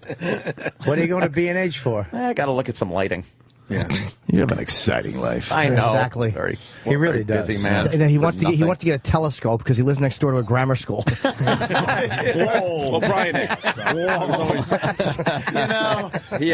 thought I was going to make it out before Brian the did show ask, ended. And He did it. you suck. Why don't we get into the big plug for Breaking Bad, man? Yes, Breaking Bad, the premiere July 17th, That's Sunday. 10 p.m., on AMC. This coming Sunday. Yep. And AMC gives you guys a lot of freedom, which is good, too. I like, the language, the content. They don't really nail you guys like they would on a network No, in fact, on AMC, their whole credo is that if it can be seen on NBC, CBS, ABC, or whatever, we don't want it. We don't want it. Right, Get right. out of here. That's it. Hopefully we'll get a Bryan Cranston ass shot coming up on... I'll give it to you right now. What did he just... What? Why? What do you know? Because they say in a lot of shows they show an ass and we haven't seen Brian's ass But yet. I said Bobby, all right. what? I don't know. Enough. Did he ask for an ass shot Jesus from Christ. I know. What happened grown here? man? And we had happened seconds to go, I and know. he slipped it in there. Seconds and things got Now, screwed now up. you're a pedophile and you're gay. Two for two. I don't know what happened. I got to go get some lights, but can I check out your ass before I take off? We were all having fun. What the fuck? I don't know. Now I want to see his ass. Oh, well. Brian, thanks so much. great. man. Appreciate it. I love, show. I love the show, and big Obviously. fan. Which Cool, is great. man. I can't Thanks, wait to guys. check it out I appreciate on, it. the box set. Hey, Bobby, man. we're out of here. So Okay, yeah. Gotham tomorrow night show. Check it out at Gotham.com or go to my website and check out my podcast. But it's a big show because you're doing big it for show. the Comedy Central thing, so- hour. We're working it out. So please go check out Bobby if you're around Gotham tomorrow night. Jimmy? Please. I will be in my first trip to Utah, Salt Lake City, Wise Guys Comedy Club, August 19 and 20. And, of course, Bryan Cranston. Thank you. I'm going to be sir. showing my ass tomorrow night and tonight. Hey, can you come back and see us or what? Yeah, I'd love to. Yeah, man. be great. You were great. Especially Total Recall, yeah. Total Recall. You'll forget about us by then. No. That's enough. Happens Fucking Breaking Bad, huh? Season 5 premiere Sunday at 10 p.m. on AMC. Bryan Cranston. Right. There he is. How are you, Bryan? There he is. Oh, my God. You know what? I am so psyched. Guess what? I've seen a couple episodes. I have been. I haven't. I have been privy. He was to privy. the first Not all of us privy. 2 episodes. Really? And let me tell you something. The second the first one came on, I'm like, yes, finally. Because, you know, that long wait between seasons, it's not easy for us. How long was the wait? No. We don't know how this goes, so we have to wait. But how long was the wait in between seasons? A year. Like a year. That's A doable. full calendar year. It's That's not. a It's not It's a terrible. year. That's doable. Some of Crazy. these. What about The Sopranos and The Wire? They Exactly. got a little longer than a year. Sopranos would be 16 months, sometimes They 18 did get months. crazy. Brutal. Listen, I brought Yeah. a little something for you guys. So you don't. If you wait a year, Oh, man. you can still. I have a little. I would love some little of teenth, your a little meth, teenth of our product, my some friend. of your product. My friend, that's for you. Wonderful. Oh man, Wow, you how got cool actual is product. this? You got actual product. Nice. It's rock candy. Oh, that is. I'm keeping. Are you going to this. eat it? You can I'm call gonna it smoke rock candy if you I'm want. going to smoke it. That's the good stuff. What did I see you in recently? You were in something else, weren't you? You in a film recently? Yeah, I have a couple things out. I have Rock of Ages, that's out now, and also Madagascar 3, you have my voice. Oh, really? I play the Russian tiger. Man, you're Listen to me. Yes. You are not circus animal.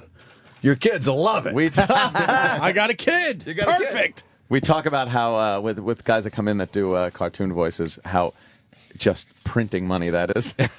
It is the best. You roll out of bed, literally. You don't even have to wipe the sleep out of your eyes. It's like you have a cup of coffee in one hand, and you're like, what? great Okay, is that? bigger. Good. All right, next. How did they That's know you could do fantastic. Russian? Did they say we need you to do Russian, or you just made them Russian? They kind of asked me to do it and said, "What characters would you be interested? Here's a Russian tiger. Here's this guy and that guy." And I said, "How about the Russian tiger? That sounds fun." You did sound like this. I'm like this. Hey, comrade. That's good. Very KGB, old school Soviet Russia. And a little like a tiger growl to it. So I go, listen to me. Oh yeah, Oh, shit. Yeah, that's pretty good. I can see that animated. You ever see Yakov Smirnoff down there in Branson, Missouri? I haven't seen. Apparently, he's got magnetic dinner trays and genuine linen napkins. That would be lovely, wouldn't it? Vegetable medley. You might want to look it up online. It's Something going on it's down a there. great video It's to like a check cult. out if you that want to whole laugh. city's a cult. Yeah. Well, Breaking Bad. Hilarious. When is it premiere? Because I already saw the Premiere first one. Sunday at 10 p.m. on AMC, and we love AMC. Very excited. Right. And we love Dish Network. We love them all. Now, last time, Love everybody. We don't love Dish. They No. cut us off. That's They- right. See, I'm with Bryan Bastards. Cranston. Why'd they cut Someone you? has to take his side. Without getting too far into it, and I really don't know. There is a huge settlement that came down a little while ago against Dish and for our parent company at AMC, and so it feels a little punitive that they're trying to punish AMC networks. They're just cutting them all off. Cutting them off. Yeah. Oh, wow. So Walking Dead, Mad Men, all that is all Yeah, gone. no one Isn't that bad for Dish? No one wants to see those shows, Jay. That's not true. They don't really want to see but they're those. sponsored. It's got to play the side of the sponsor. 'cause Yeah, what are they you might gonna be a do? sponsor. I just do the live reads. And we're desperate, sir. Are you? Not really. Now, last time you were in, you were talking about Walt and how you were getting really, really over the deep end, and very, very bad. And I'm seeing this happen. Yeah. With the first 2 episodes I saw. No spoilers. Don't worry, people. You don't have to change the channel here. I'm not going to say anything. But you are taking this to a very extreme level, and it doesn't look like it's going to end well. I'll just say that. Well, it is called Breaking Bad. Yeah. Not Breaking Good. No, not Breaking Good. I mean, it is going dark. You know, from the beginning, we knew that it was going to go this way because our creator, Vince Gilligan, and the Lord Jesus Christ, said that he wanted to take a guy who was a really nice guy, a good guy, and take him from Mr. Chips to Scarface. So we knew the trajectory. I just didn't know how deep and dark it would actually go for this guy. Yeah, just a complete disregard for anyone else but you and apparently your immediate family. But even your wife on the show is starting to look at you like this is a monster. Yeah, and she doesn't even know the half of it. I know she doesn't. It gets really bad. She doesn't need to know. Who's going to tell her? You going to tell her? I'm not saying a word. You go about your business, Mr. Science Teacher. The thing that's so interesting about this is that I think, certainly men, but any human being is capable of getting this dark, given the right set of circumstance. I'm telling you, I think it's possible. What's happened to Walter White is that he's been seduced.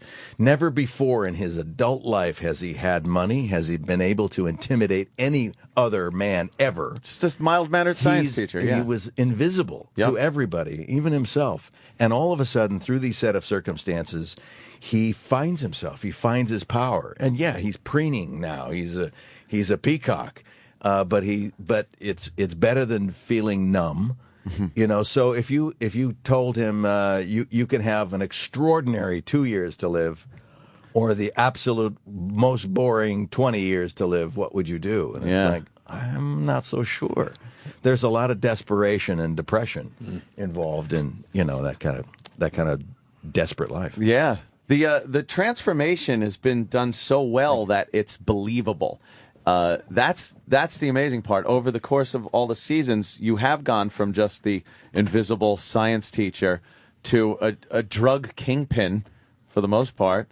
And the whole transformation's been very realistic because there wasn't any one moment that kind of made it happen. It's just all these things came together over time. Well, I think that's what Breaking Bad does well, is that it uses the medium the way it should. It's like your show. Use the medium the way it look at us, see?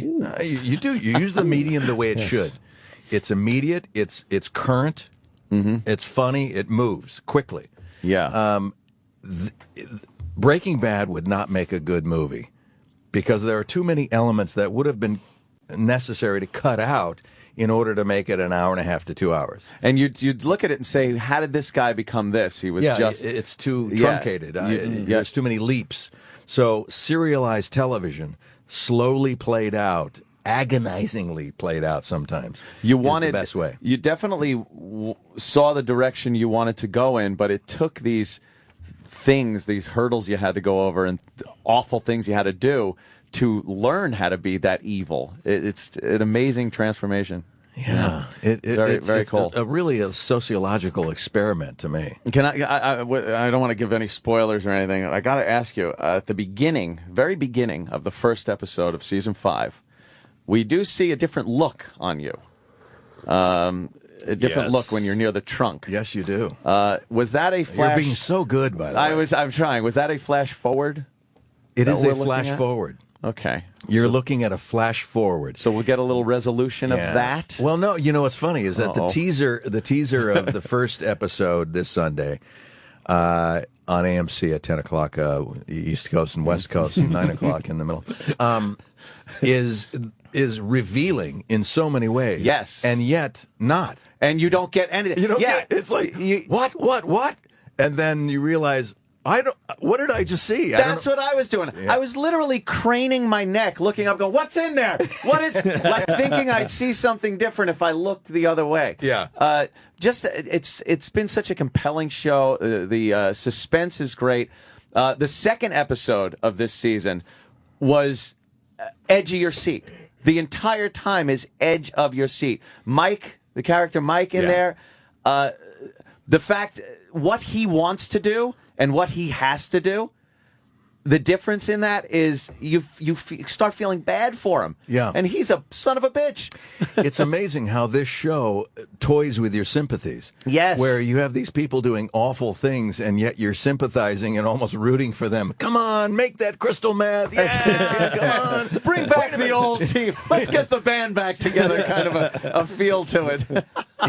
Exactly. It really is. Housewives saying, "Oh, maybe if we just warn him with shooting his kneecap as opposed to killing him." I think that I don't think we have to kill everyone. That just goes to show how well the writing is, because It's really brilliant. How do you get somebody that's so awful of a person and make him sympathetic? What was so interesting about Vince Gilligan's jump into this is that historically television has always been about staying the same. Mm-hmm. Every single character that you know and love in the past, you could turn on the television. There he is. There's my guy. My pal. He's always the same. I can depend on him. And this show has always been about change. How can we change? And just when he comes to a certain point, change him again. Yeah. Get him darker, get him moving. And then what about my wife, who is, she's a loving, caring oh, wait a minute. Maybe she's changing too. She's got a little in her, yeah. Everybody's changing. Yeah, she's got a little bit of evil in her too. But I think it's almost like she didn't realize how bad this was going to get, and how far you drag your family into all this. And what is initially, I guess the motivation was dying of cancer, have to take care of the family. So it was a noble effort. Right. When you started. But how did it get so evil? What is it in the character?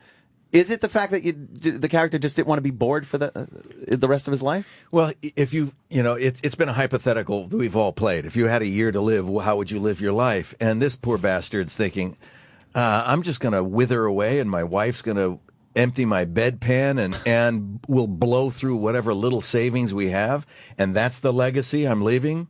No man wants to. You want to have some control. So for the first time in his life, he makes a bold move and says, by God, I'm going to do this thing because I know how. The one thing I don't know is what to do with it. I don't know how to sell it. So that's why he needs Aaron Paul's character, right, Jesse, in order to come in to distribute the thing. Simple plan, make a bunch of money, give it to my family, die. There it is. It doesn't. But he realizes once you sell your morality for cash, you're lost. There's no line. You try that to become someone you're not, you're lost. So you paint like a real picture of this guy. Like as an actor, how much of that do you do beforehand? Or how much of it do you do just from the script? Or do you actually, will you go home and think like, who is this person? Or what?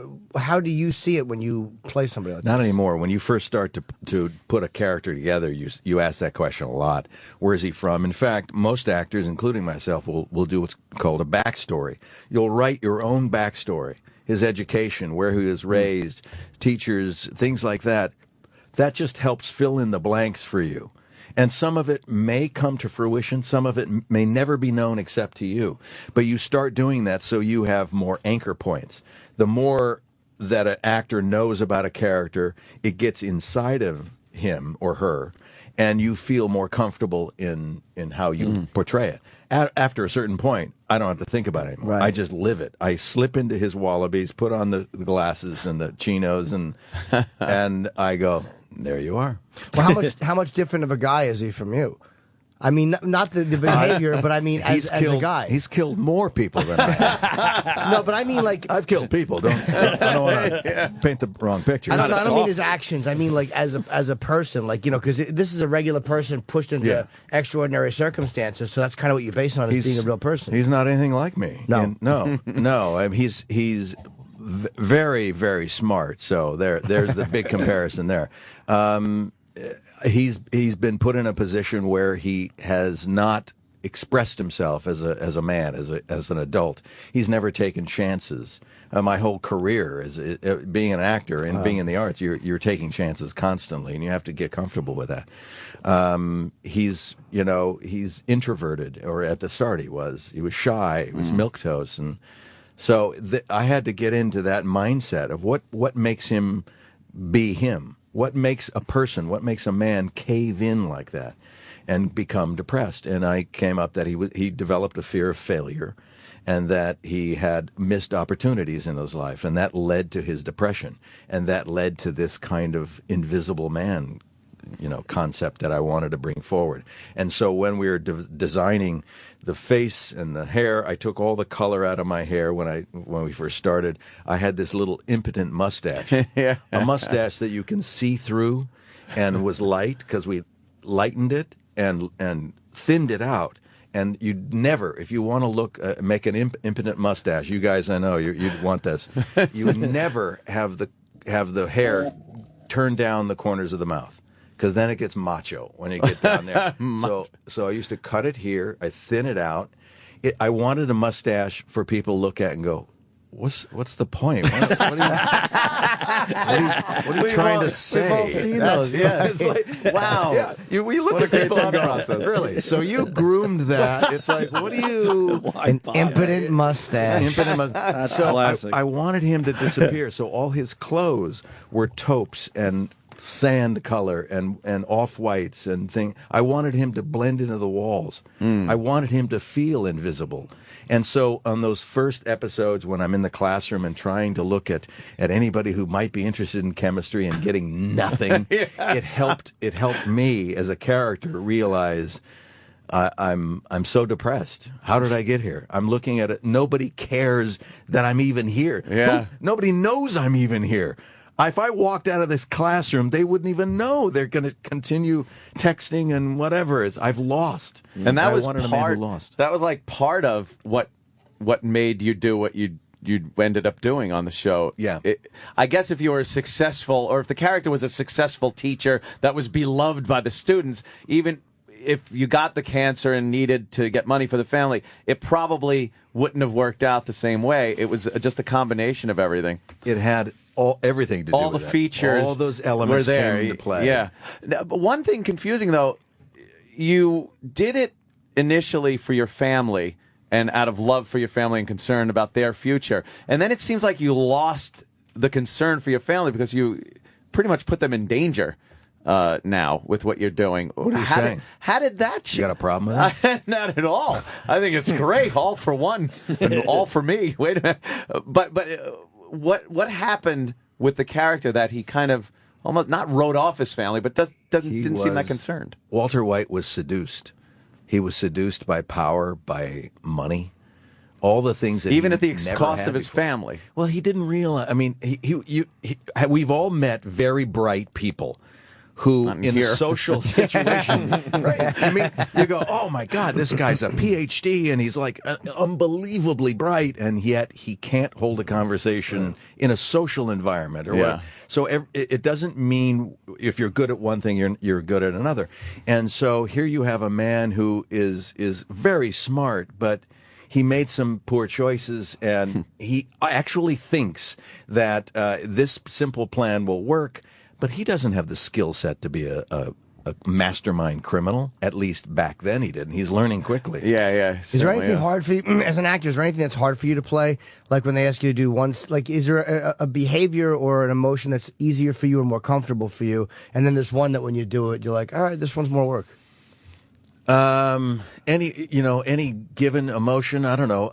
If you're asked to play some fast talking kind of guy who is authority on something, you have a lot of research to do, because you have to really delve into that and know what you're talking about, because it's coming out of your mouth so much faster than you ever thought.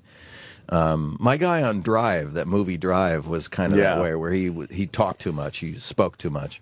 So I had to just get back into the garage and just get my head into that, that grease monkey kind of mentality and pick up a wrench and figure out things, and because I ad-libbed a lot in that film, and it was a lot about cars and things like that. Yeah.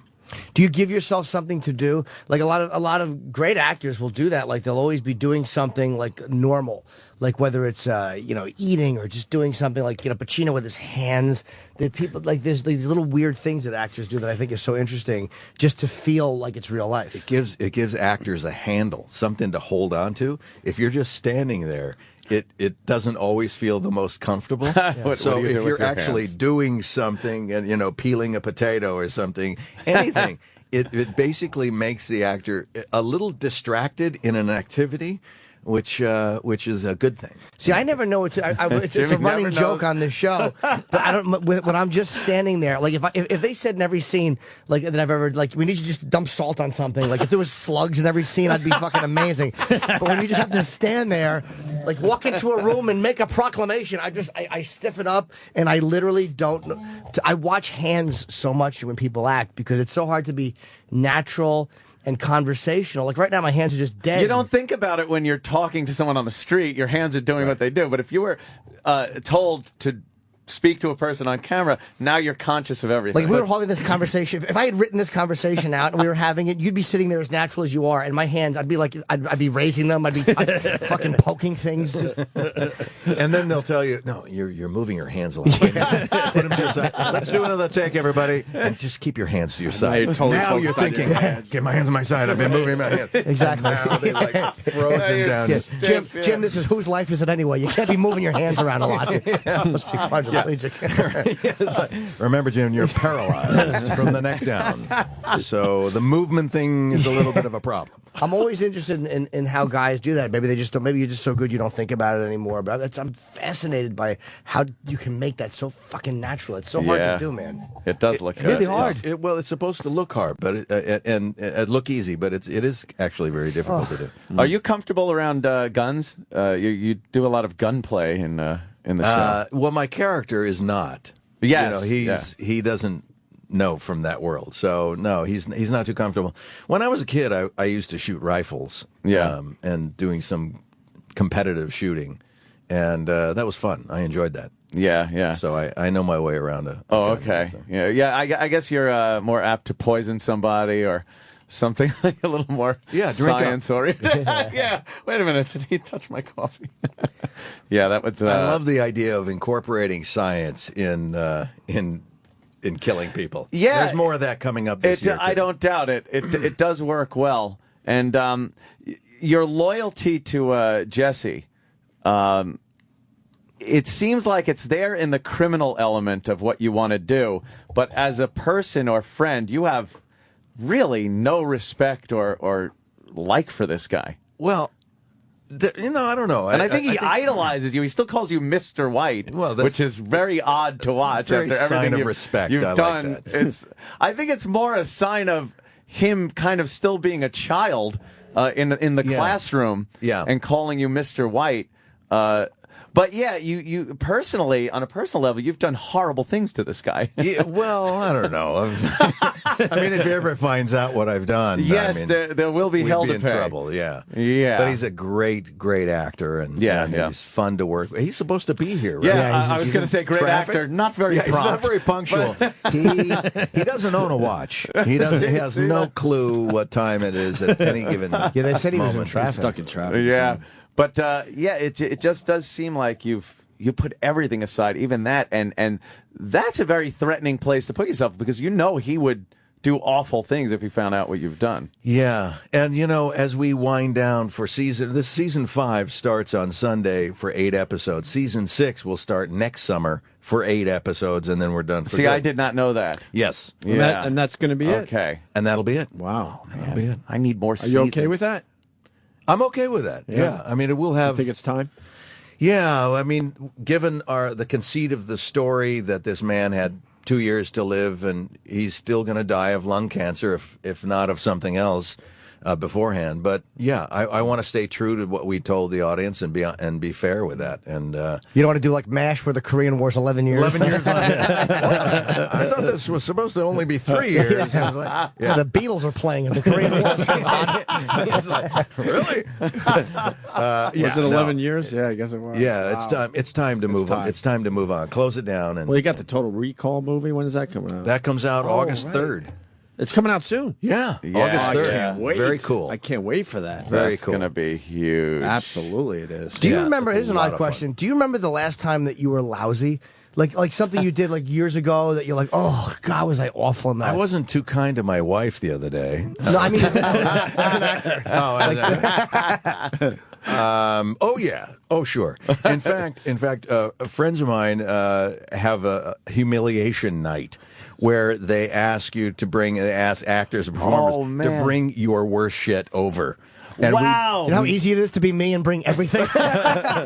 No, and see that's it. You have to call through that and say this is the worst I've ever been. What a great idea it is. And you're drinking all night long, and you're laughing at everyone else's horrible performances. Great. It's great. You're just ripping each other completely. We've had some of the stand-ups come in, and we played some of their early material and some of their videos, and we've actually we played shit that we've done on the air. It's humiliating. When we were first on the radio. Just happy to be there. That's right. 5 minutes after the big hour at 5 o'clock here. Just embarrassing. Yeah. But that's got to be pretty nerve-wracking, just sitting there with your friends goofing on your work. The last time we did it was with Seth MacFarlane. He was over, and we were drinking. And he did an on-camera thing on Star Trek, the TV series, and he was really stiff and in the background, and he was doing it, marching. It looked like he had something stuck up his ass. It was funny, so funny. It is embarrassing to watch, though. Even though you're getting laughs from your friends, it really is on some level like, oh God, is that rough? What did you bring?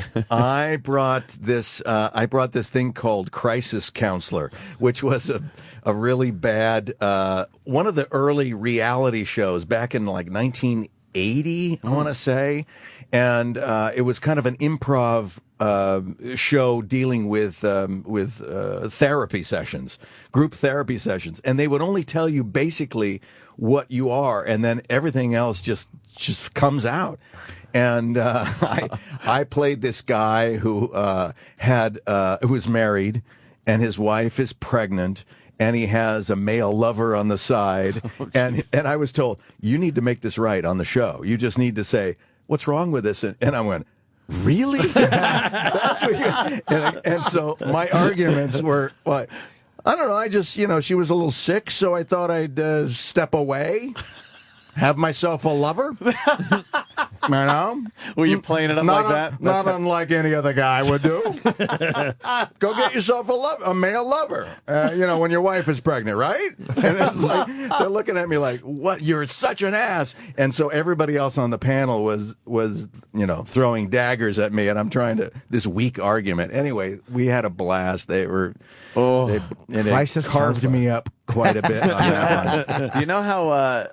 I guess back then you never thought this would end up for public consumption, but all this stuff can be found on YouTube and stuff. Everything's available. And back then it was like, all right, that's gone forever. There's it's no way never going to see the light of day. It'll never surface. And ever here again. you go. There it is. Oops. Yeah, that's yep. They're telling us you have to leave. They're telling us that you have to. So Bryan Cranston, Aaron Paul is in traffic. But Breaking Bad Season 5, it's Sunday, 10 o'clock on AMC. Mm-hmm. And where can people get it if they're on Dish or something, they don't have it? Is there another way to see it? iTunes, Netflix. Yeah. Right? I think those are the places. We do on demand. On demand. It's great. All right, so there's a way to see it. Absolutely. Great show and you're a tremendous actor. I love it. If you have not seen it, you have maybe the weekend to do a big long marathon, 4 seasons catch up. I would do it. I'd run 2 TVs at once and do 2 episodes at the same time. It's fantastic. Wow. I love it. And like I said when you were here last time, the first episode of the first season grabs you. Yeah. The only comparison I have really is the Lost pilot was like that when all of a sudden there's a plane crash, people walk around and they're like, what is going on here? Yeah. And you have to stick around for it. And that's exactly what Breaking Bad is. Fantastic show. Huge fan, Brian. Appreciate it. Thanks, guys. Love it. All right. Appreciate it now. Hey, Bob. Odenkirk. Jesus Christ. How are you, Sorry to sir? interrupt your show. Don't worry about it. You're not interrupting anything. It's just a strange day today, sir. Huge fan of Breaking Bad, of course. I'm hanging a big out. fan of radio. Are you? Are you really? Why? Are you really? We're not. of a dying breed. Yeah, we're not, and we do it every day. This is Don Trump. Oh, Junior. Hi. Nice to meet you. Hi. Yes. You related to the senior one? No, not at all. Yeah. yes, I Poor am. fella. He would be the son. Poor fella. Yeah. Yeah. Donald Trump put out a few kids, right? Yeah, exactly. He How's put out it a few. going? You're like a judge on one of those shows, right? Exactly, on The Apprentice. Hey, I just got hired as a judge on one on a show's coming out next year. Yeah. Cool. It's called America. What is that you're doing? Are you? Is that your talent? Isn't that What every you're doing reality right show? now? Yeah, what is that you're doing? Can you stop that? It's a long title They're going to use an acronym. with a lot of dots. dot. Yeah. Do you like that? Is that fun? Yeah. Listen, I'm not going to quit my day job, but it's sort of a interesting way to break up the year. Yeah. It's one of those things, I guess, being kind of a real estate guy, I'll look back on 20 years and be like, hey, I was like network TV for 7 or 8 years. That Like, is kinda pretty cool know? when you think about it's just your a life real estate experience, guy. It's not something I do. It doesn't change what I, just makes my life a lot harder during the time that we're filming because it's hours that I'm not doing what I'm supposed to be doing. So I got to go back and, but it breaks it up. It's pretty cool. That's the beauty of my career. I don't have that whole hubbub with TV to interfere with the shit that I'm doing.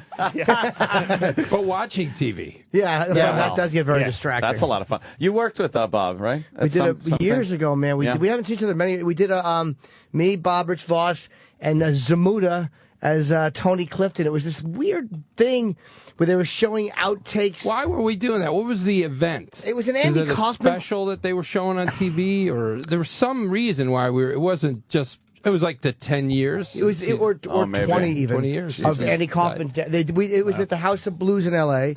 And they showed a lot of Jim Carrey footage that wasn't in the movie from. It was right whenever Man on the Moon came out. Right. And then they did a walk by Kaufman's house. We went over to the Comedy Store. Yeah.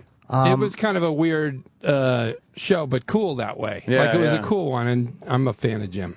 Aw. He's a funny thanks, guy. man. Thank you. Man, Jimmy is. That was a weird sweet boy. night. It was a weird crowd. But it's for Andy Kaufman. So But that's what I was it was getting. perfect. Right. Perfect for Andy. I'm jealous. I would have loved to check that out. I was before it was my first time, I think, meeting Zamuda, and He's been on the show. It was as it got hotter and hotter, the fucking Clifton makeup gets Started tougher melting? and tougher to keep on. Oh God, Nice. And Starts he's melting. doing it again. He's doing Clifton. He is, hosting right? a show at the Comedy Store. He Really? came in as Clifton about a year, maybe. Oh, it yeah? might be 2 years Was ago it now. pleasant? No, It was weird.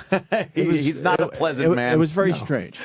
It's Extremely very- strange. Very odd. Yeah. But we enjoyed it. Yeah, Zamuda's a weird dude, but I mean, he's managed to keep that going for Amazing, right? a long time. And it's odd.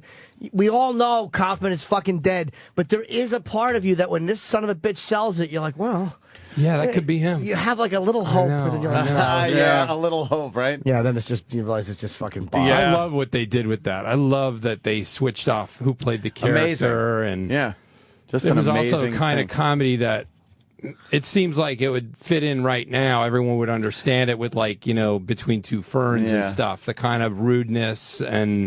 But back then, that's It so was just nuts. Yeah. It was nuts, man, and he would do stuff that Going just on- people didn't like. They went on. Did you see the Dinah Shore show appearance? Oh, my No. God, Oh, it was great. It was just great. Was He it was was it rude with and Kaufman stupid. or I think it was. I think it Zamuda? was Muda, and he was hilarious. Yeah, Just because back then there was no alternative comedy. Right. It wasn't this weird irony. It was like you were just a guy who they thought sucked. Like, that was really ballsy to fucking do that, man. Yeah, Like, 'cause he yeah. was To doing go it up and bomb on purpose was a... in Catch a Rising Star. It's not like it was the Luna Lounge where people were a little bit more tolerant because they knew you were exploring a certain Right. mentality or a certain thought process. Right. This was Yeah. just what the The fuck only is he thing I doing? would say is different is I used to go do stand up at the Improv here when I wrote for Saturday Night Live because I wanted to get a laugh once a week. If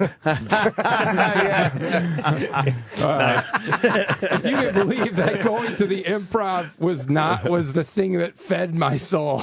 You know how rough SNL was.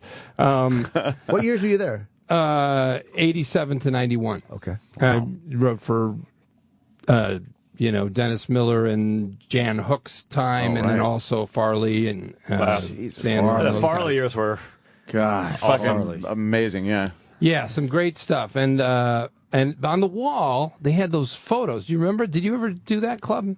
The old New York Improv. Yeah, the old one. I think I went in there once. It kind of was before my time. So, anyways, closing. on the wall were these pictures of acts, and it was so weird because there were singers, and there were people doing juggling, and then they explained to me that that's what used to happen in a comedy club in the 70s. Was you have a comic, a singer, and a specialty act in that order all night long.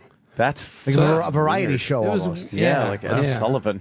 People spinning plates. Weird variety acts. Yeah, those spinning plates in a nightclub. It was always weird. Like, I remember Ed Sullivan, and it was that kind of dumb thing. And the whole family would sit and just be captivated by somebody doing some awful thing with bouncing balls and spinning plates and juggling bowling pins.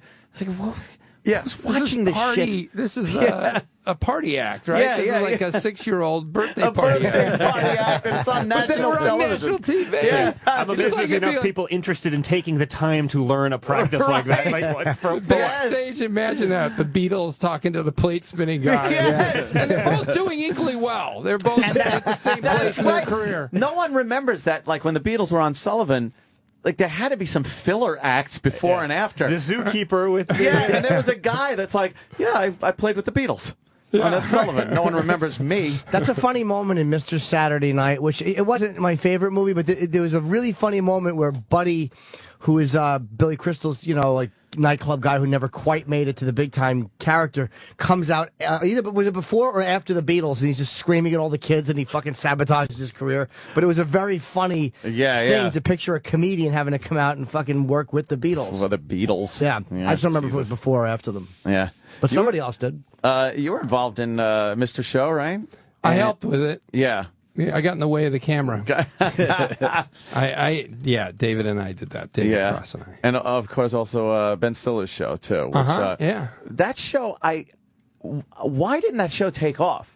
Well, because it was on opposite 60 Minutes. Oh, was it? It was such a crazy placement for that show. It was Sunday at fucking parodies 7? and definitely for young people. Yeah. And it was opposite 60 Minutes. I mean, it was death right away. What time? What channel? Jesus. It was Fox, which was just beginning to have shows. So, you didn't even know they had shows some nights. They did have like a Fox Sunday, and then like the rest of the week, it was the local affiliate was running I Love Lucy or something. Yeah, right. And then they built it into a 7-day-a-week network. Yeah, but at the time, you're right, it was like Fox Sundays. Well, maybe they didn't have a lot of spaces to choose from, but it really was not going to do well.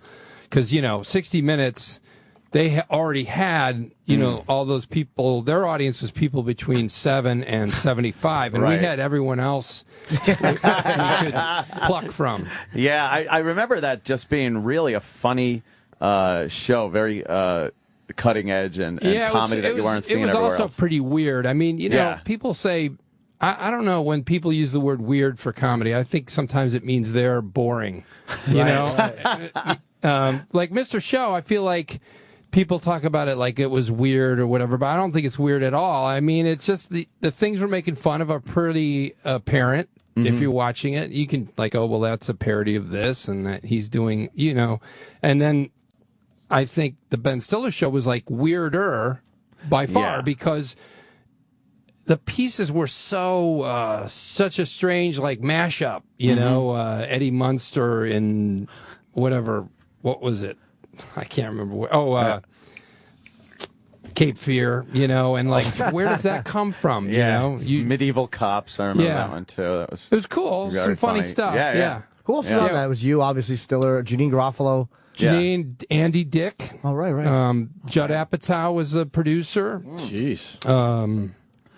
Rob Cohen, Jeff Kahn, David Cross wrote for the last 3 episodes. I never talked to him. I just gave him shit. He was in the room pitching, and he was a new writer, right? So he wanted to get something on, and people were pitching these parodies that I hated. These stupid, mix the titles together, and somebody had A Few Good Scouts. And I was like, ugh. And David was like, yeah, you could. He was just trying to cooperate as a new writer. He was like, I finally got a job. I'm making money doing comedy. And he's like, well, you could do this and you could do that. And I think Judd said, well, write it up. And I turned to him and I said, "Good luck with that."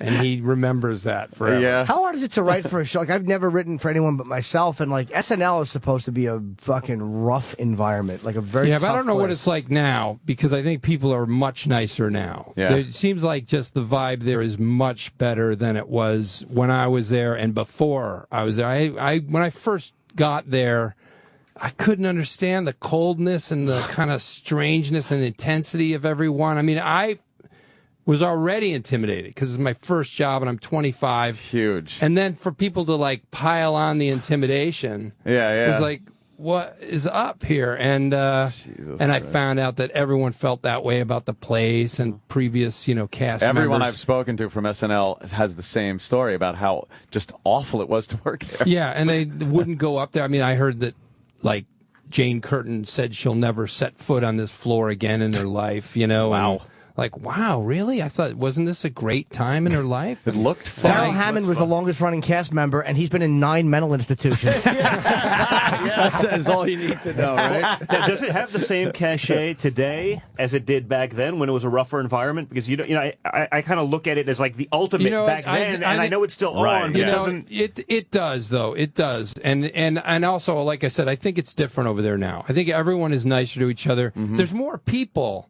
which somehow makes it. There's way more writers. There was like 14 when I was there, and now there's like 23. So I guess your odds went down to get something on, but everybody's kind of in the same boat. There's so many people up there in the same boat, so they're kinder to each other, it seems. But I think it does because there's so many venues for comedy, and it's still a premier place. Well, because my question is more from the business side: did like the aggressive work environment actually promote sort of a better product than the happy, friendly? I suppose they probably everyone think gets along that nicely. may be true. That may be true. I don't know. There's so many Saturday Night Live alumni that it's like, and all you guys seem like, it's like veterans of the Nam. You all have this like It's camaraderie. an intense experience. We made it through. Yeah, it is a really intense experience. I totally respect to everyone who went through there. But the other thing is, I don't think people are deluded when they go there now. Like, oh, I'm going to be a movie star. They know I'm going to do this, and it might work, it might not pan out. I'm just going to try to do the best I can with this. So when I was there, people were still showing up going, that's it, I'm done. I'm a billionaire. I'm huge. Was that the Hartman years or no? Yeah. You were there for Phil? Phil, I was there for Phil. He was brilliant. Funny dudes, man. Oh, that was funny great. people. Fucking The best. brilliant. Yeah. Yeah. Fantastic. Simple caveman lawyer. That was one of the great skits of all time. Was Farley as crazy as everyone says? The stories When that you come say out. crazy, what do you mean? Well, I He's guess a there's- really sweet guy. No, really I super understand sweet that, guy. but there was one story about how he would shit out the window. Yeah, and- he would do that. That's actually never been verified. Why is that crazy? Let's analyze this. I Where does personally- your shit go? I should When you explain. Touch it down the toilet. I should explain. I'm a huge fan of Chris Farley, but It's they crazier said to he- shit in your own window, I guess. They said he did. Yes, at least it's out. It would be crazy He if it was on kept the it. He floor. kept it interesting for everyone. Yeah. He I should was, explain. Youthful. He was very. So depressed when he passed, man. Yeah, it was he really had a lot sad. more to give. He sure did, yeah, and he was a good actor too. I did Second City with him. I did the Wow. main stage with him, and he did a few scenes that weren't pure comedy scenes. They were kind of dramatic, and he could have done anything. His movie work doesn't show what he could have done, Right. And he just. His performance in Tommy Boy, that was brilliant. Yeah. Brilliant. Really, but way past just being funny. Yeah. It's a real shame because my kids don't really know who he is, and I showed him one or two movies, but he just didn't stick around and do enough to make the impact he should have made, But he was the best guy ever. I loved him. Everybody who knew him loved him, and and of course you saw it coming for so long. It made it worse because for so many years everyone was trying to help him, and it was weird because there was one party that I went to in L.A. and I didn't know he'd be there, and he wasn't drinking, and he was with David Spade, and he wasn't drinking, and he was totally on the ground and doing great, and I thought, oh my God, he's going to make it. I'd never seen him like that. I'd never seen him so in control of himself. And it was like a different person than I'd ever seen.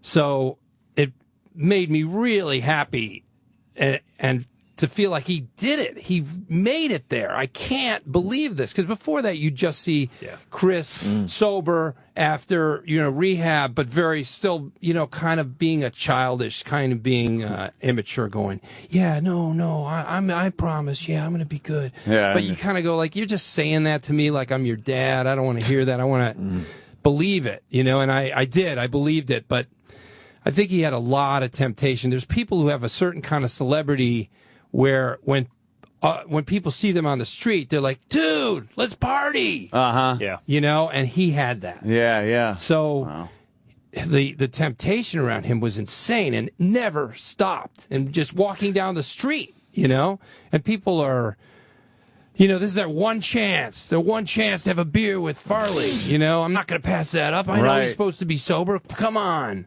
And he's the big fun just this guy. one time. Come on, Chris. Very approachable. It was really sad. That's gotta be a tough way to live. How long after that did he die that you said you saw him at that and he I'd seemed say okay? it was about 2 years after that. Okay. So it was a while. Yeah. Wow. There's something about there's something about like those big fat guys who are like Gleason, John Candy, him, Belushi. They those guys also, those really over the top fucking gut funny fat dudes that are great actors as well. There's different to me than there's a certain physicality they have that smaller guys don't have that they bring. Like no skinny guy could do what Gleason did. There's something about his largeness. Why is that though? I don't know. It's just the dynamics of how they're made up, and maybe what goes into making them big, loud, brash, funny guys. Yeah. But usually they turn to be fucking like Candy was a really good, serious actor when he did it. I'm babbling. Yep. Yeah. Farley when he did the Chippendale skit. Oh, he was actually a pretty good athlete, man. That stuff was He amazing. was absolutely so a much. dancer. I mean, he could do anything. It was incredible. I'm looking at that. I mean, he was as good as Swayze or whatever it was in there. Yeah. With an extra 300 pounds. It was a classic, but Breaking Bad, obviously. That's why you're here, Bob. What about that show? What is with that show? I've never seen it. I haven't seen it. I'm embarrassed to say I haven't seen it. I hear it's great. I'm a huge fucking fan. That's great, man. Thanks. I wound up no getting... need to swear. Well, that's true. I shouldn't use the blue language. There's no reason to go blue over here, Satellite children. Radio. Yeah, you kind of love it. It's like ham, right? Yeah, it's ham radio. No, Sometimes we get I skip. We get skip, and we broadcast to Europe. Yeah, Breaking Bad's awesome. I mean, it really is. And your character came in. Was it the second end of the season? Second season, yeah. End of the second season. Mm-hmm. Yeah, he had to get in enough trouble where he needed a lawyer. Oh yeah, I guess is why you came in at that point. The character's great. We were talking last night about your office alone is a character. That office is hilarious. Yeah. And God, with the what pillars is it? and behind it, in God we trust. Constitution, the Constitution behind you, on the wallpaper, the pillars. It's so pompous. Well, it's such a facade. I mean, everything about Saul. When Vince called me to ask me to do it, which is amazing that he asked me to do it. You were in mind when you were the guy. I guess so. Wow, that's great. Somebody turned it down, some idiot. Oh, did they ask you to read for it, or they said we'd like you to do it? That's great. I know. Isn't that weird? And I said, so tell me about it. And he goes, well, he's a sleazy lawyer. And I go, great, I can do that. How hard can that be? And then he goes, his name's Saul Goodman, and he blah blah blah. And I go, whoa. I said, I'm not Jewish. My kids are Jewish and my wife is, but I'm not. And he goes, oh, well, he's not Jewish. He's Irish. He made that name up. Yeah. He just wanted to even better. appear Jewish to the homeboys, because it is great. Credibility. Saul Goodman. Yeah. And Saul I said, Goodman. oh, that's fantastic. Yeah. Right away. And I right away wanted to do the hair, the mullet, and the comb over mixed together, but also cleaned up as much as possible on the sides. Yeah. And no offense to comb overs. Family tradition. I heard that one on no less than millions of occasions. I'm sorry. No. I'd make fun of it myself, but karma's a bitch, and I figured my genetic propensity towards potential bad hair, I'd rather just not go there. You're lucking out. You got a great head of hair, right? You really do. I'm doing okay so far. Yeah, that's why I don't want to tempt fate. I'll leave it alone. Good. So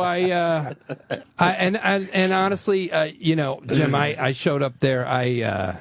I would not have been surprised if they said Odenkirk. Oh, that wasn't the name. No, go back home. Yeah, we Wrong didn't want actor. you. No, I can't believe it. So years later, 2 years into it, I asked Vince. Vince Gilligan writes the show, and he's the mastermind of the show. And there's great writers, amazing writers, but he is the final say, and I think propels it into the place that it is.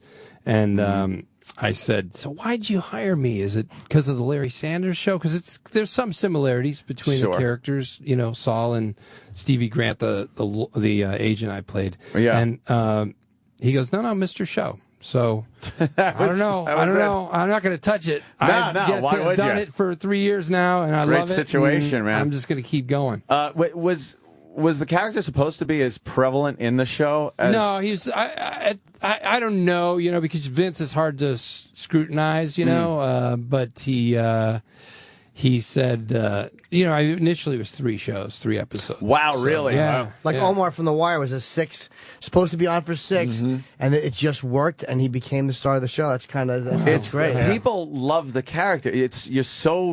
The character's so sleazy. He makes wisecracks and stuff. Yeah. And because for him, like all these characters that you've been watching, if you watch Breaking Bad, everybody's got a gun to their head. Yeah. Everybody. Yep. Everybody. The wife of the guy who's making the meth is, scared to death. So he's the one character who wasn't in fear all the time. And he was just making wisecracks. Yeah. It was a big game to him. Yeah. Like, how much money can I make off these idiot meth cookers, these degenerates? And then now, as the intensity of the show has gone up, which is amazing, right? That it keeps going up. You can't really believe is. it. Yeah. It's the hot water's starting to rise up. Yeah, you over can't my be neck. involved with that many people that are in that much trouble and not get your own hands dirty. Yeah, I'm only on beginning of season 3, so don't really tell me to go earmuffs or something like that. No spoilers. No spoilers. Yeah. No, but, I was lucky enough to see the first couple of episodes before it aired, and the first episode was great. The second episode of the new season here, it was unbelievable. Just blown away by it. I was saying how it's almost like a movie that's taken years, because a lot of times they don't want a character to change in a show. Yeah, TV shows about not leave changing. Fonzie the way he is. Yeah, Fonzie's this guy. But like Walter White has completely changed through the whole show. Yeah, well, that was the goal of making a show where that happened, which is it's probably happened once or twice before. I don't know when, though. But yeah, mostly TV is about watching the same characters in the same place. Yeah, it's supposed to be a no-no to make them change. You're going to ruin the formula. But yeah, TV's really changing with these cable channels and what they're trying to do something new. And so that was Vince's idea, was to watch Walter White mutate and evolve or devolve into this evil guy and believe every step and understand why he makes each step. And it happens so gradually that it's not like 1 week he's this timid guy and then the next week he was this tough guy. Well, he's always got a loose screw. That's the thing that as you watch it, you start to understand that he's got this past, that he's got this anger and rage. Oh, he's broken Garland, right from the beginning. Jeff Garland said to me, because Jeff, like a lot of people, I have people come up to you when you're on that show all the time and go, I never watched it, and then 2 weeks ago, I watched all of them. I can't believe it. Yeah, it's like 24 that way. You know what I mean? You sit down, you're like, oh, and you realize you spent your whole weekend watching a show. Yeah, and I think it's streaming on Netflix, so it's easy to watch them all. So Garland comes up to me and he goes, I finally watched them all. It's about middle age. It's about being a middle-aged white guy. Nobody says it. It kind of, if you look at the character and how Walter White's character and how much rage and resentment he has, I think a lot of 50-year-old white guys are like, I never got mine. I never got what's coming to me. He was invisible. He was just a science teacher. And shit on every corner. Yeah, and then always boom, shit on. And what's really great about your interaction with him, in the beginning, you were shitting all over him. I mean, you controlled him like a puppet. Yeah. And then now in the last few episodes that I've seen from this season, boy, does he have you petrified now too? You know, he's I've seen he's the boss. Yeah. Oh, what he's capable of. Right. Exactly. We had him in recently, and he's fantastic. Brian described it as he said when he came up with the character and how to make it. He said he wanted him to blend in. It was really brilliant. He said like I gave him like these bland colors, so he blended in, and an impotent mustache, and it's all I can think of now is an impotent mustache. Yeah, greatest term. Just sitting over for facial hair with no purpose whatsoever. Yeah, just nonsense on his face. Yeah. What a smart actor thing to do that is. He's great. He's a great actor and a really great guy, and sets the tone for that set. And then the Emmy nominations came out, and 13, right? Crazy, right? A lot. Wow. It's amazing. Amazing. I mean, Giancarlo Esposito is such a great actor, and he's plays Gus, and he's nominated, and Anna Gunn is nominated this year. She's so great as Skylar, and this year she's amazing what's coming up. Yeah. So she looks petrified too, which is great. Like she's in such a spot. That first episode of this year, I don't want to wreck it for you. No, but I'll go earmuffs, you know. Right at the end, right? I forgive you. Yes. And that was crazy. And she's like, why? Her face is brilliant because she's just, you could hear her going, what? You forgive me? Oh, man. Everyone's just petrified. It's fantastic. Yeah. It's a moment where you're like, I don't know if I wanted to see. You didn't need to have a camera in there then when they said that, did you? Did you need to show us that? And it's also a credit to the show that a lot of people, when it first came out, weren't watching it. I mean, this has built up steam where people are going back and getting those first couple of seasons and blasting through them, trying to catch up before the spoilers come out. I can't believe I get to be on it. It blows me away, and it's an amazing project. I bet you get recognized a lot from this, or more so from this than anything I've done. I've been doing comedy. Stiller Show, Mr. Show, and all kinds of little videos because I'm always making stuff with friends in LA. Funny or Die. Funny or Die stuff. And, but I've done so much. But this is obviously the biggest thing by far, in a way, that I've done. Yeah. Do you have any clue of where the storyline's going to go? I'm not even going to ask you what happens, but I'm just curious if you know. I won't make it outside the studio. That's true. We might have to beat it out of you. It is a darker season this season, as you can see, and but there's some amazing, mind-blowing stuff that happens. That when I read it, you read the scripts. When I get the scripts, you read it. It's just like watching it. You're like, no, you're kidding me. I mean, I call them up and say, how are you going to do that?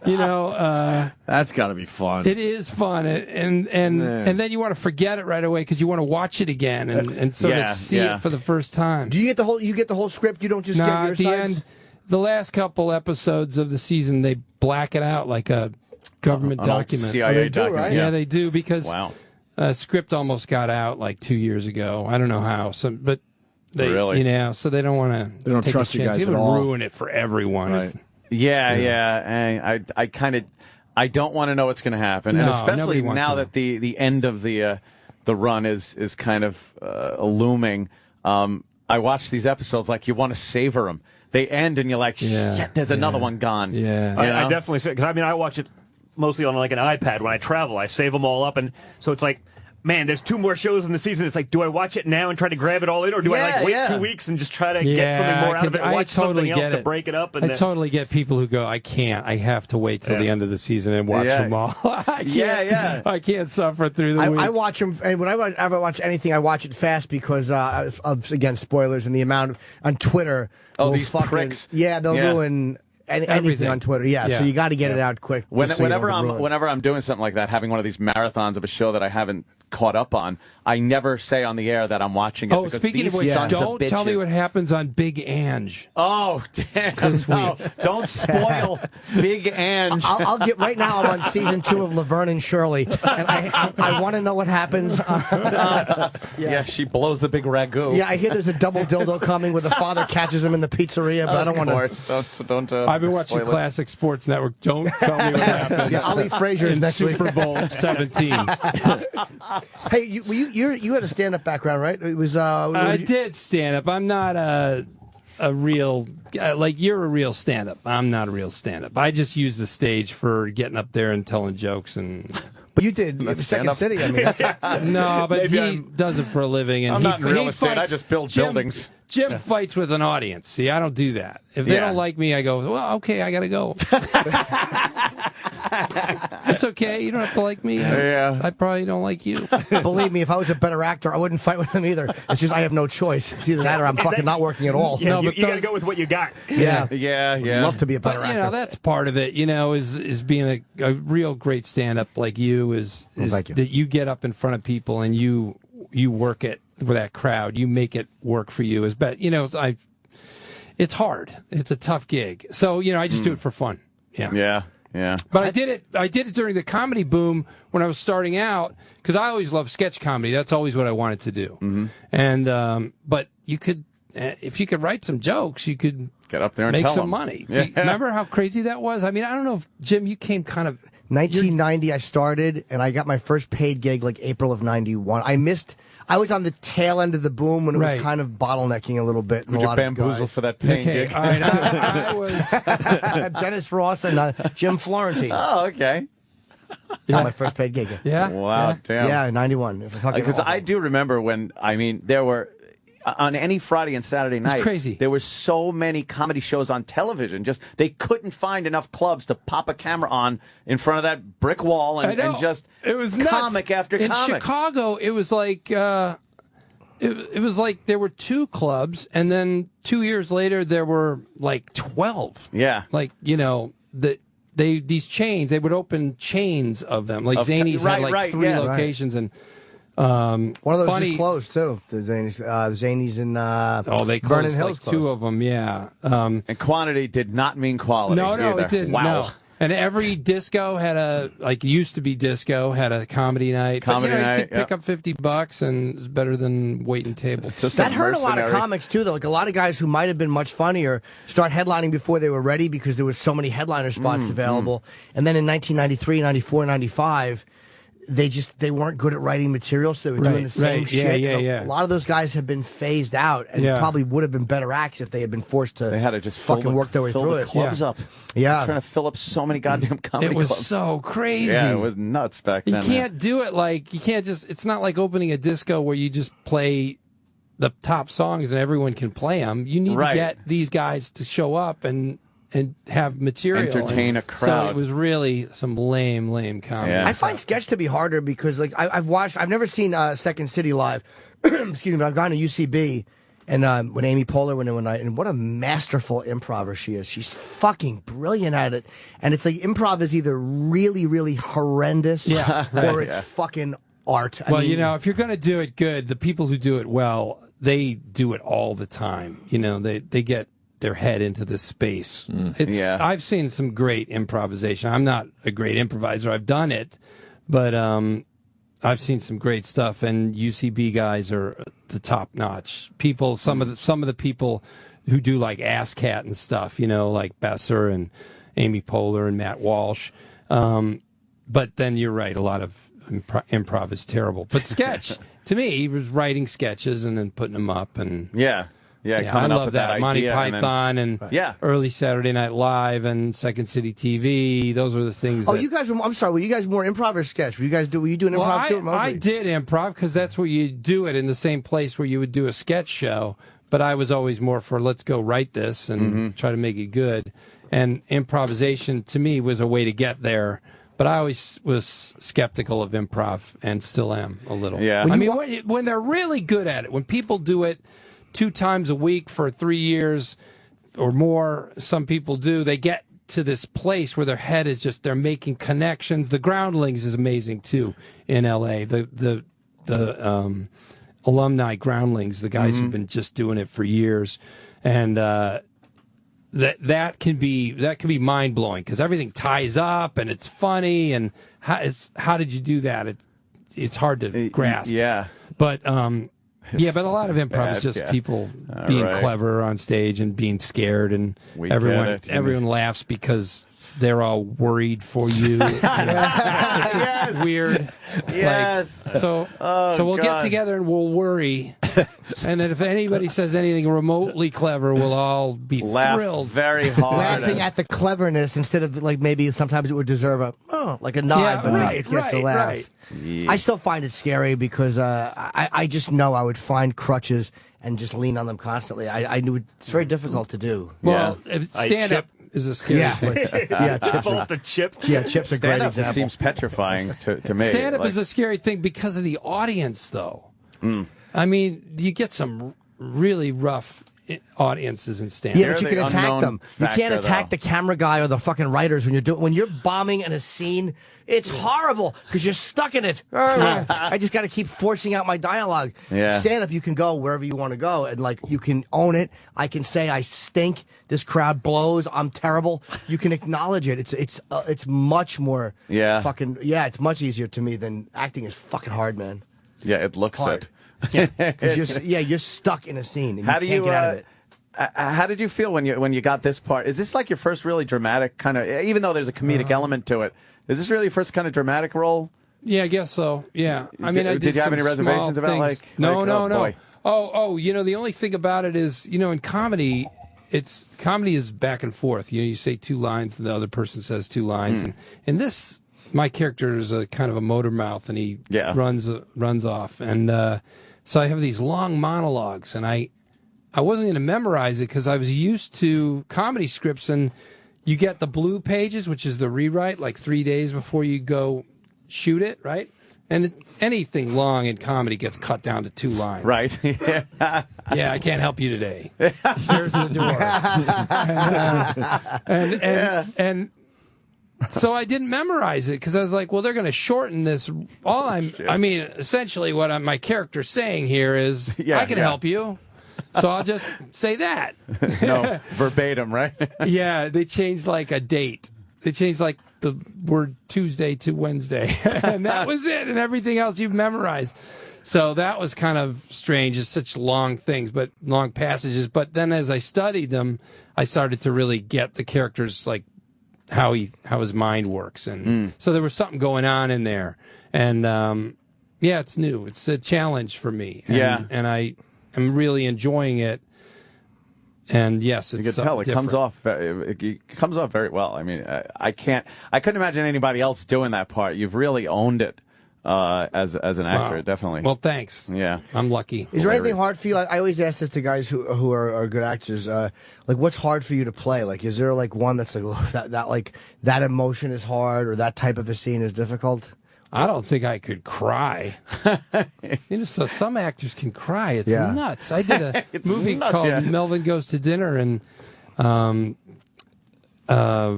it's Annabelle Gurwitch is in it, and she had a scene where she cried, and she just cries. Yeah. And every time you do it, tears come. How do you do that? Flowing out of her eyes. A lot of actors can't put the tears out. Like you'll see them, like they do the crying face, but like your face is dry. They just do that. They just wince. It's like your face is dry. Who cries with a dry face? She just cried. Yeah. Like, what is that? How do you do that? She's like, oh, it's acting. No, I think that's something screwy in the head. Yeah, that's I think there's something that you're always on the brink of crying. You're constantly on the brink of crying. If she thinks her boyfriend's not listening during a discussion, that fucking comes out. Always starts there. crying. Yeah, she's always got to hold it back. Yeah, so I don't think I could do that. But otherwise, I think it's a woman thing. Yeah, I think they have the ability to do that much easier than men. Yeah, perhaps. I don't know. I've seen guy crying in movies and TV shows. Some people. Demi Moore has a great teardrop. Denzel. That won him the Oscar in Glory. It's like, he's just standing there getting whipped and the fucking tear just drops. I think the single tear on the not crying face has more impact than the goofy cry face. Yeah. Like Demi Moore just stood there and one tear in Ghost just fell out of her eyeball. You're like, holy shit, that's fucking amazing. Yeah. Well, sometimes you do that with mentholatum. Yeah. They put the fan with the menthol in your face. They blow in your eye through one of those menthol inhalers, Oh, shit, and then just before they say action, and somebody blows through that into your eye for like 10 seconds and then gets out of the frame, and then tears. Yeah, come you out. just But start that's different. yeah, I can do blubbering. that. Yeah, I could react to an injury. That's what you're doing. Yeah, just injured here. This is painful. Yeah, I don't know, but I really think that one Denzel Washington. Oh, he did it in X too. When he met Elijah Muhammad, he fucking dropped a tear, a couple of tears, and it's really intense because like there was no blubbering lead up to it. It was a deadpan face, and then flap. There was no indication. Amazing. Well, I believe me, that's how I would ruin it. I would go like, "Get me a tissue." Like I would really fucking let the audience know it was coming. Cut. You're not supposed to say tears coming and look at the front camera. It's Jim Cut Norton. Yeah, 50 take idiot. I tend to do better as the takes go on. Like Louis is fun to shoot with because he works like a comic. But some guys are better in the first. What do you mean he works like a comic? Does he? He's okay with fucking around a little bit, like a stand-up, like because he's in charge. So whatever you like, he'll go. All right, let's just do it, and then like we'll play with a line a little bit, or I'll add something, or he'll add something. He's fine doing that as a stand-up. Right. No, I don't change anything. By the way, people, because I've done so much comedy and because Saul Goodman is funny, they say, so do you improvise a lot of that? And I don't improvise anything. It's all written. Not a single and, word, no. That's even more impressive. Don't stray. God, I really learn it verbatim. Yeah. And do it verbatim. Well, the writing is so good on that show. You know, it's kind of fun to do that too because that's where you really go. So how do I get from this thought to this thought? And it's like it's neat to do something new. I mean, I'm 50 this year, and people don't often let you do something very different from what you've done. When you get older, so it's cool to have this opportunity. I'm enjoying it. Yeah, it's also obviously it's being written, but you have to deliver the lines, and you can't just do it deadpan straight face. There's inflections and facial expressions and body movements, and you do play a great sleazy lawyer. I just dig through it and ask kind of follow his train of thought and ask myself what he's thinking about. And one thing I also do is, Robert Evans, the famous film producer. Yeah. The Kid Stays in the Picture. Great book, and the best book on tape ever. Book on tape, really? Kid Stays in the Experienced Picture. The book on tape. Oh, it's so awesome because he's got this incredible. You know Robert Evans, right? Yeah, I know the and he's got this. He's got this crazy, like up and down to his voice, and he's always saying, "Did I do the right thing? No." Would I do it again?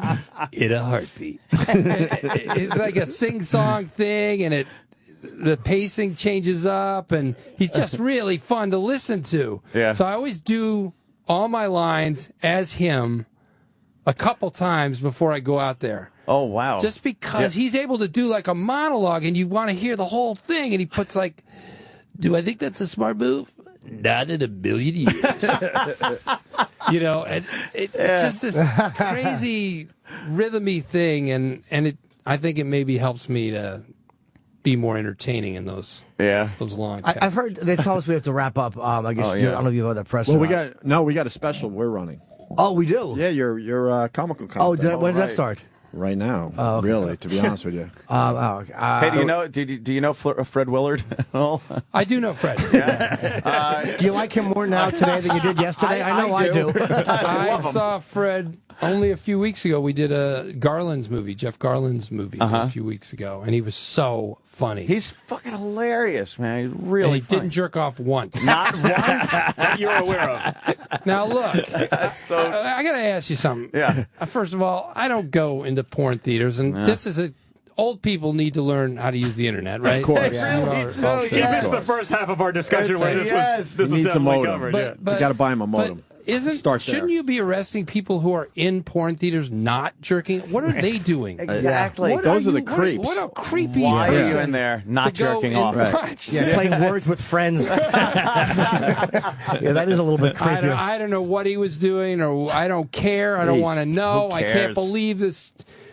People are talking about this in this day and age. He's hilarious. And PBS fired him, those shitheads. Even if he was jacking off, he's not fucking in the right place. He's doing it in the right place. Yeah. It's a good citizen. That's what you should do in the the right place is home in front of your PBS computer, is by the way. limping along, Yeah. selling weird old combinations of the old TV shows. So weird. PBS. What the? And they get this brilliantly funny dude, this relevant guy who's been in so many great things. Yep. And they shit can him because he behaves like an adult in an adult establishment. If it happened, even. If it even He's saying happened, it didn't happen. yeah. So I'm hoping for his sake it actually didn't, just because I'm sure he's embarrassed. Well, I don't care either way. I don't want to hear any more about it. It's just so.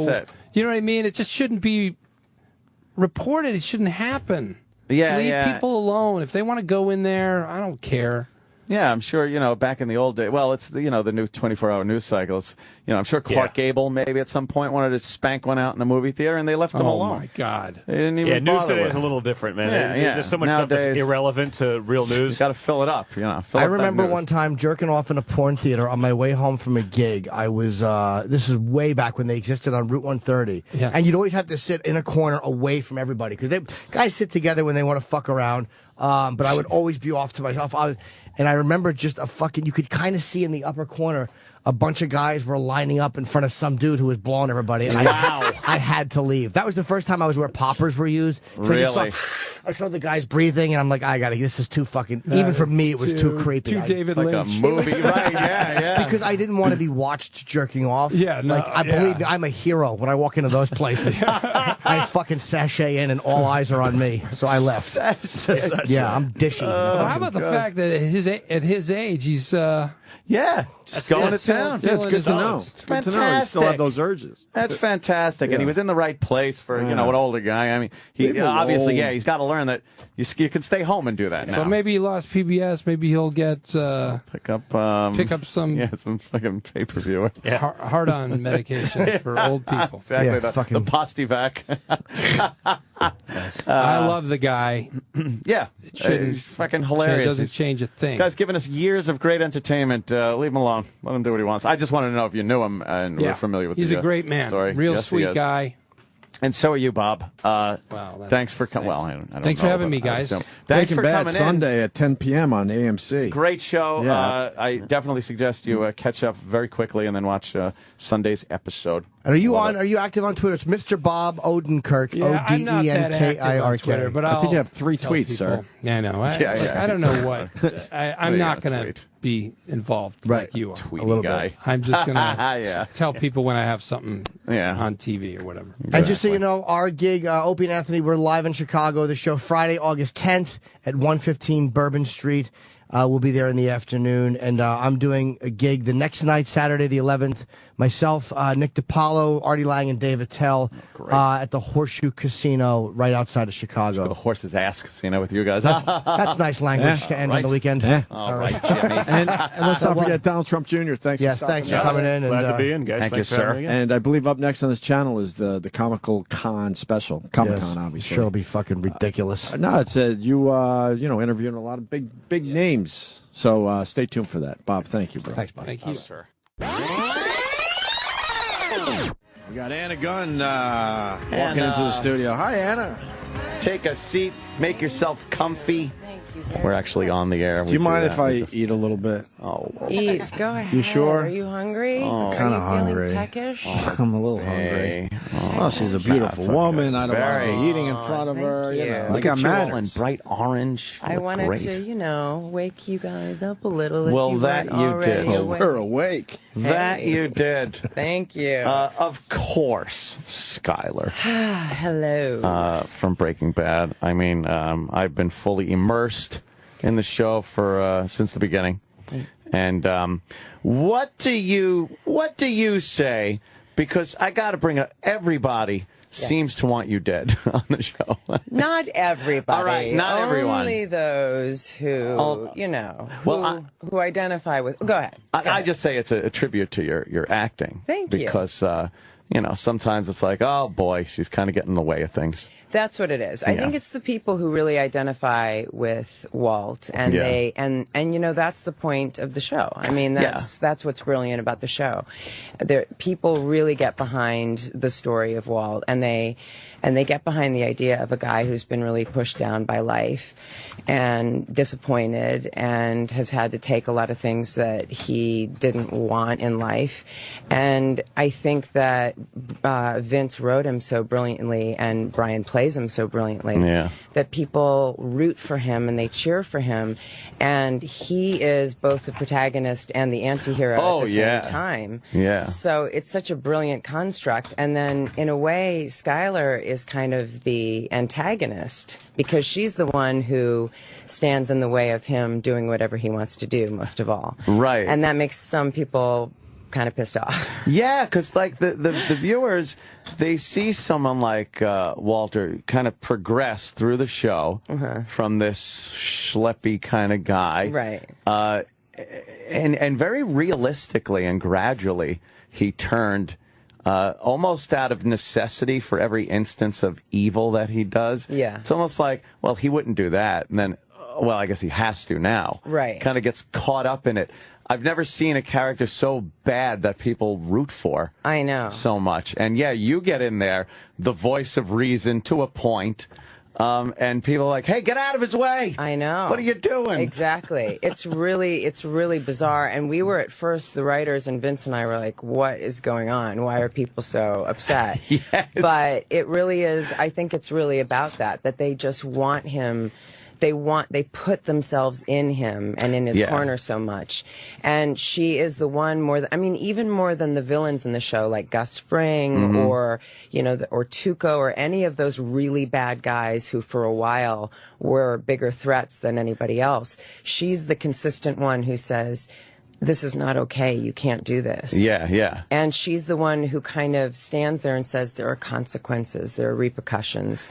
And that makes people upset psychologically. It really gets in there and does something to them. And it's kind of brilliant that it's kind of brilliant. That. It's amazingly brilliant. Yeah. Because, again, as a viewer, you almost want to see how far Walter is going to go without somebody holding him back. Exactly. So you sit there and go like, oh, God, Scarlett's getting into the gun. I know. Why make him stop? Don't, But isn't that what kind of prevents us from becoming like a cartoon of somebody? Is the fact that in real life you do have people in your way, or you do have people in your ear, and it's like without that, then all of a sudden it's just like it's like a Superman. And it doesn't make sense. Like how would he would just go off the rails, and I think it would become kind of ridiculous. And I think Vince knew that. Yeah. And the other thing was that Vince, from the beginning, he said, I don't want you, like, whenever I'm a pretty emotional person and I'm a pretty, I'm very, emotions are very much on the surface for me. So when I first found out, for example, about his cancer diagnosis,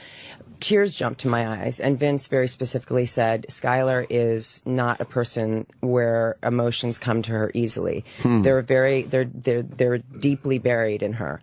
So it was important for her to be a really, really kind of strong, steely person. Yeah. And that's what he wanted from her. And again, that also sometimes makes people feel like, I don't know if I like that, because they think bitch. Sometimes. And that word gets thrown around, and that's a little tough. That's a little tough to handle, because you think, why is that bitchy? She's actually just a kind of formidable, strong person. And why is it bitchy to just be strong and to stand toe to toe with a man and say it's not okay? It's so odd to have a show where a lot of the before Walt's getting into making meth wasn't shown, but you could see the result of what your lives were during all those years of him just being the teacher, you being the housewife and mother, and you could see, without even having to show it, what it produced and set it up so we could get into the unbelievable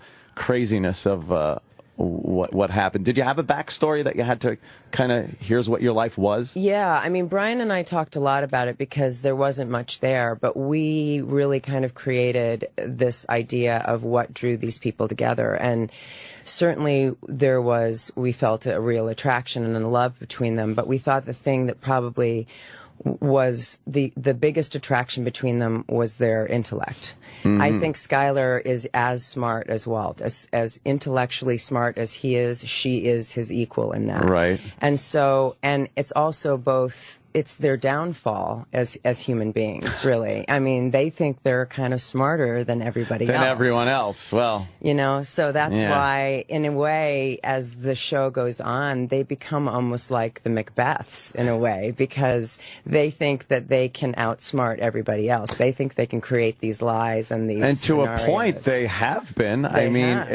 You know, obviously things change with the last half of the last season coming up. This is it, obviously. I was so lucky. I got an advanced copy of the first episode of this.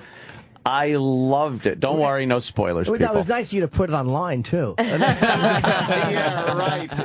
People were saying that. They're like, come on, put that up online. I'm like, you don't think I want another one maybe at some point? Exactly. Be like, here's another one. I am not saying anything or doing. But it is totally in line with everything that the magnificence that's been the show up till now. The beginning kind of showing you a little advance view of things, because they've done that before in the past, and then the way Walter, the character Walter, can explain something to somebody in a way that is so soft and yet just punches you in the face. Exactly. And obviously you know what scene I'm talking about. It's just because he pulled those shenanigans with you in one episode. Yeah, he did. Where it's like, hey, you know, you best know who you're talking to, kind of a thing. Exactly. When he does that thing where he's talking to you and you're drawn into him. And you think, oh, okay, he's really saying something sincere. Yeah, he's going to apologize, or he's going to show any regret, and it's pretty much a threat. It's because amazing. You're starting to lean into him thinking, oh my gosh, he's so sincere, and then all of a sudden he turns it. And he does that thing, you know, with his eyes when he gets all Heisenbergian. Where he suddenly does this. He gets Heisenbergian. And he does that little thing with his eyes where all of a sudden, and even acting with him, because obviously I know Bryan really well, and he's a great guy, and he's funny and sweet and lovely, but all of a sudden he does this thing where his eyes just narrow and they get hard, and even acting with him is a little bit like, I'm going to back up a little bit. I'm just going to take a little step back. He is an amazing actor. To pull this role off also. And we've had him in before, and I was talking to him about how it's so odd to see a little bit. He denied it, but you could see it when he's kind of, because there are parts that are actually funny in the show. Oh, yeah. And it's almost part of that Malcolm in the Middle dad. A little bit of that comes through.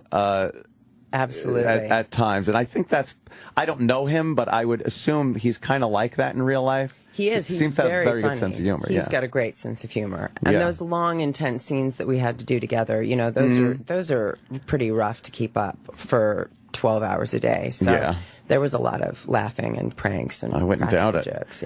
And you were both in Seinfeld.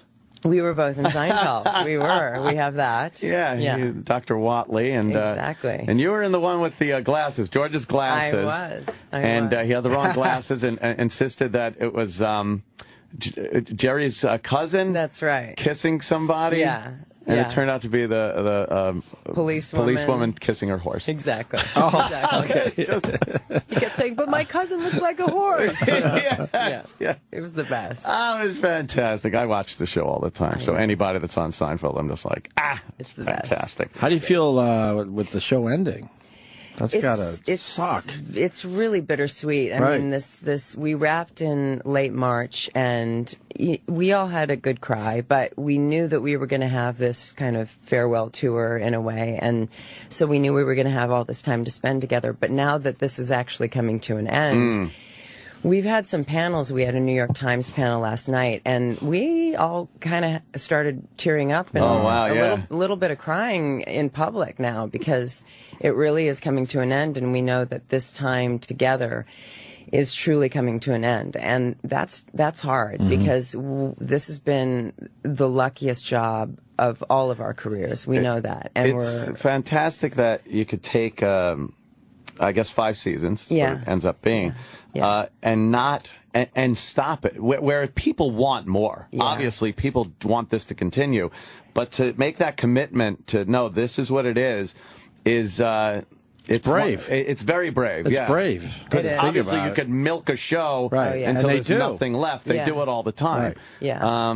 But it seems like the perfect length for this to turn around and from talking. Wouldn't 6 seasons be the perfect? Just 6, one more. One more Just time. one more. It's sort of like it is 6 because 5 is drawn out. 5.5. 5.5. It's almost like 6. I know that just from having done like little teeny episode work and stuff, you get attached to people quickly. Like you form a weird bond with people you do see. If you're there for more than one day, it's like you see each other craft services, and you're like all of a sudden like, hey, you're pals. And then they go on to much bigger things, and they feel no connection. But I can't imagine doing season after season with the same people and then having to call it quits. It's a rough way to. It's rough. It's true. But the last day when I wrapped, Bryan and Aaron and I had a group hug, and there was a little bit of crying. But then Bryan said, just think in 6 months we won't remember each other's names. He's such a funny guy. Aaron, there was a great scene with you guys when Aaron was eating over the house. Oh my God, that was the best. That scene. was one of the greatest scenes. How uncomfortable you guys made it. It was so great. He's just babbling about something. He's Walter's looking at him, and you're just so angry. So angry, with the guzzling whole my situation. wine. Yeah, just drinking at that point. And but everything fits so well. The writing is done so well on that show. It's brilliant. Yeah. It's brilliant. And I loved, and Aaron he's sitting in between us like he's the uncomfortable kid between the feuding parents, just looking at us like, oh God, I wish it was anywhere else in the world.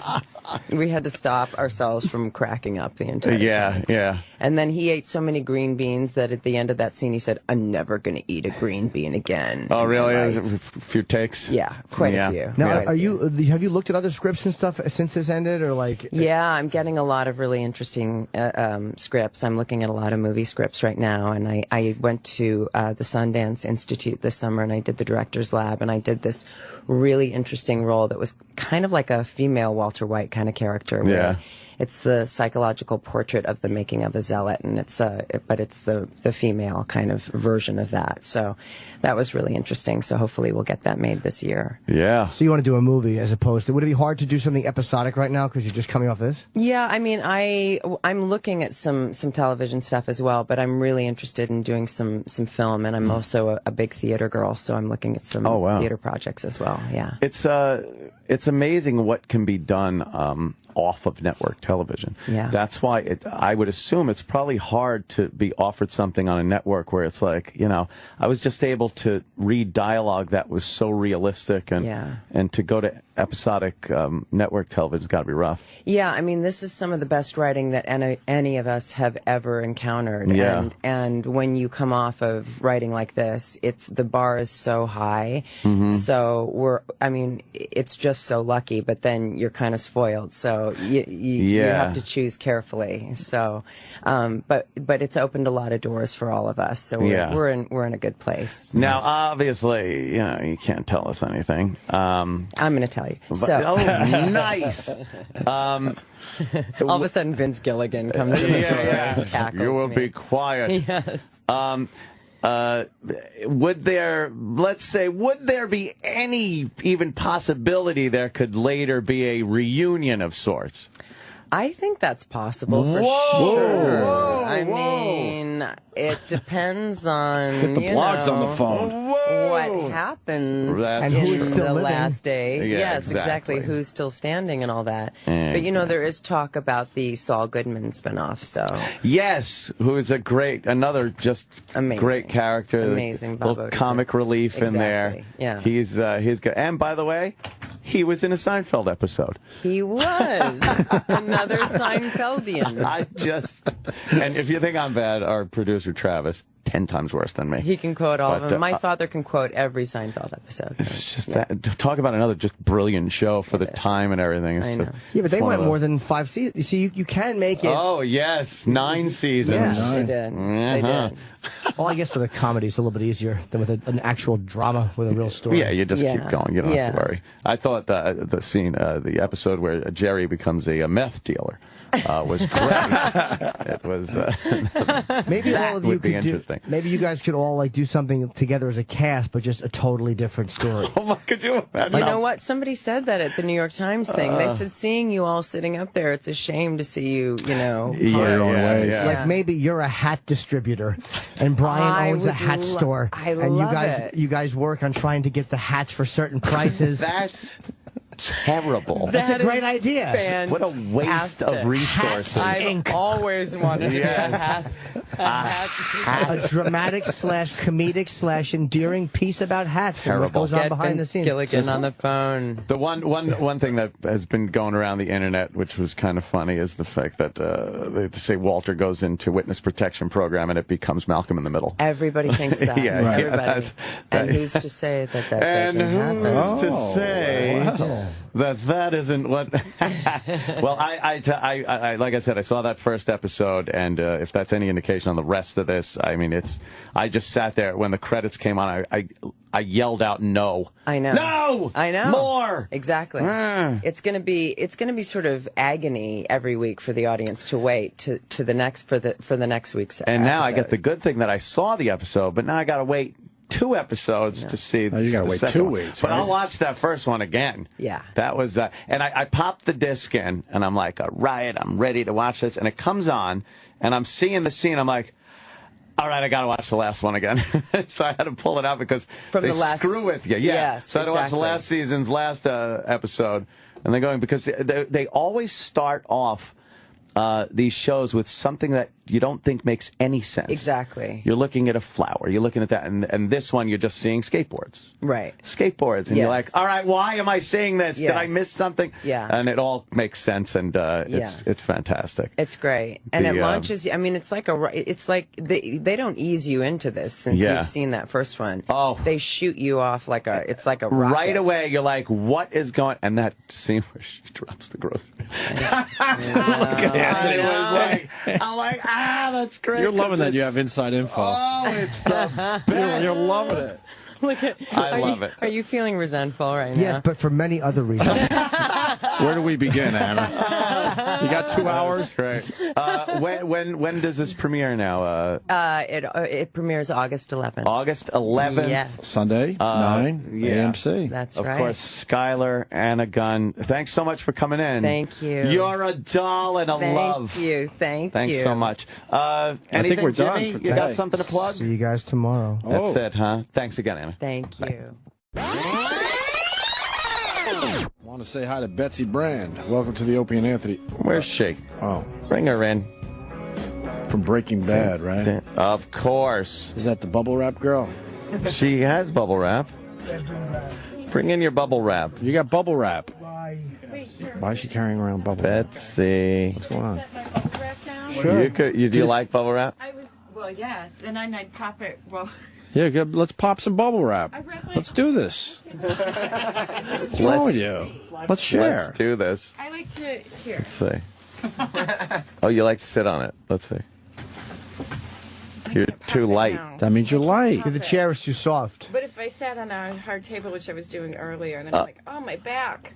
Okay. And then it's like your back's cracking. God, I'm sorry. I had the chicken last night. Oh, wow. Oh, farts. I got you. But anyway, this Fart is very humor. comfortable. It looks comfy sitting on bubble wrap. Yeah. Yeah. Well, welcome to the show. Believe it or not. Well, we are. We got to make that montage. I'm telling you. I know. We always get people coming in and they're like, Put these on. are we on the air? We could do Listening that. to. We were listening to you talking. Yeah. You were talking about bubble wrap. Yeah. What? What? That wasn't happening.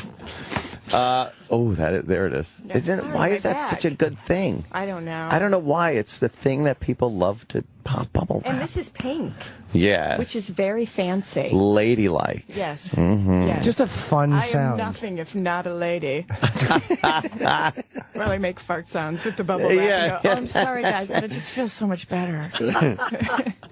Betsy, you're, of course, Hank's wife, Marie, on Breaking Bad.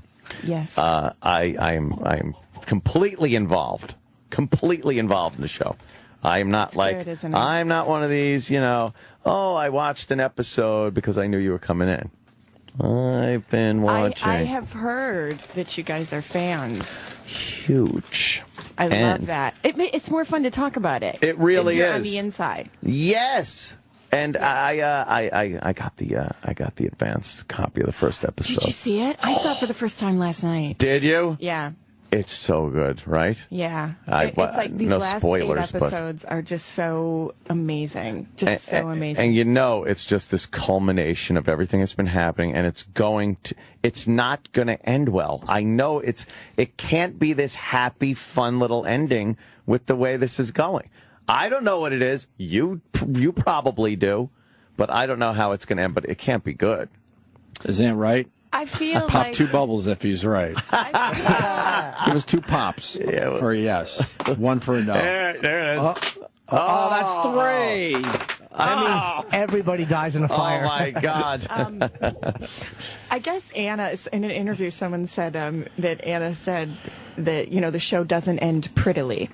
Yeah. And they said, is that a spoiler? And I said, I think happy ending for these people left the station at least by season 2. Very early on. You're not going to get an ending where the music goes right. Nothing like that. Hey, look what we got here. Dean. Oh my God, they know each other. Dean Norris. So weird.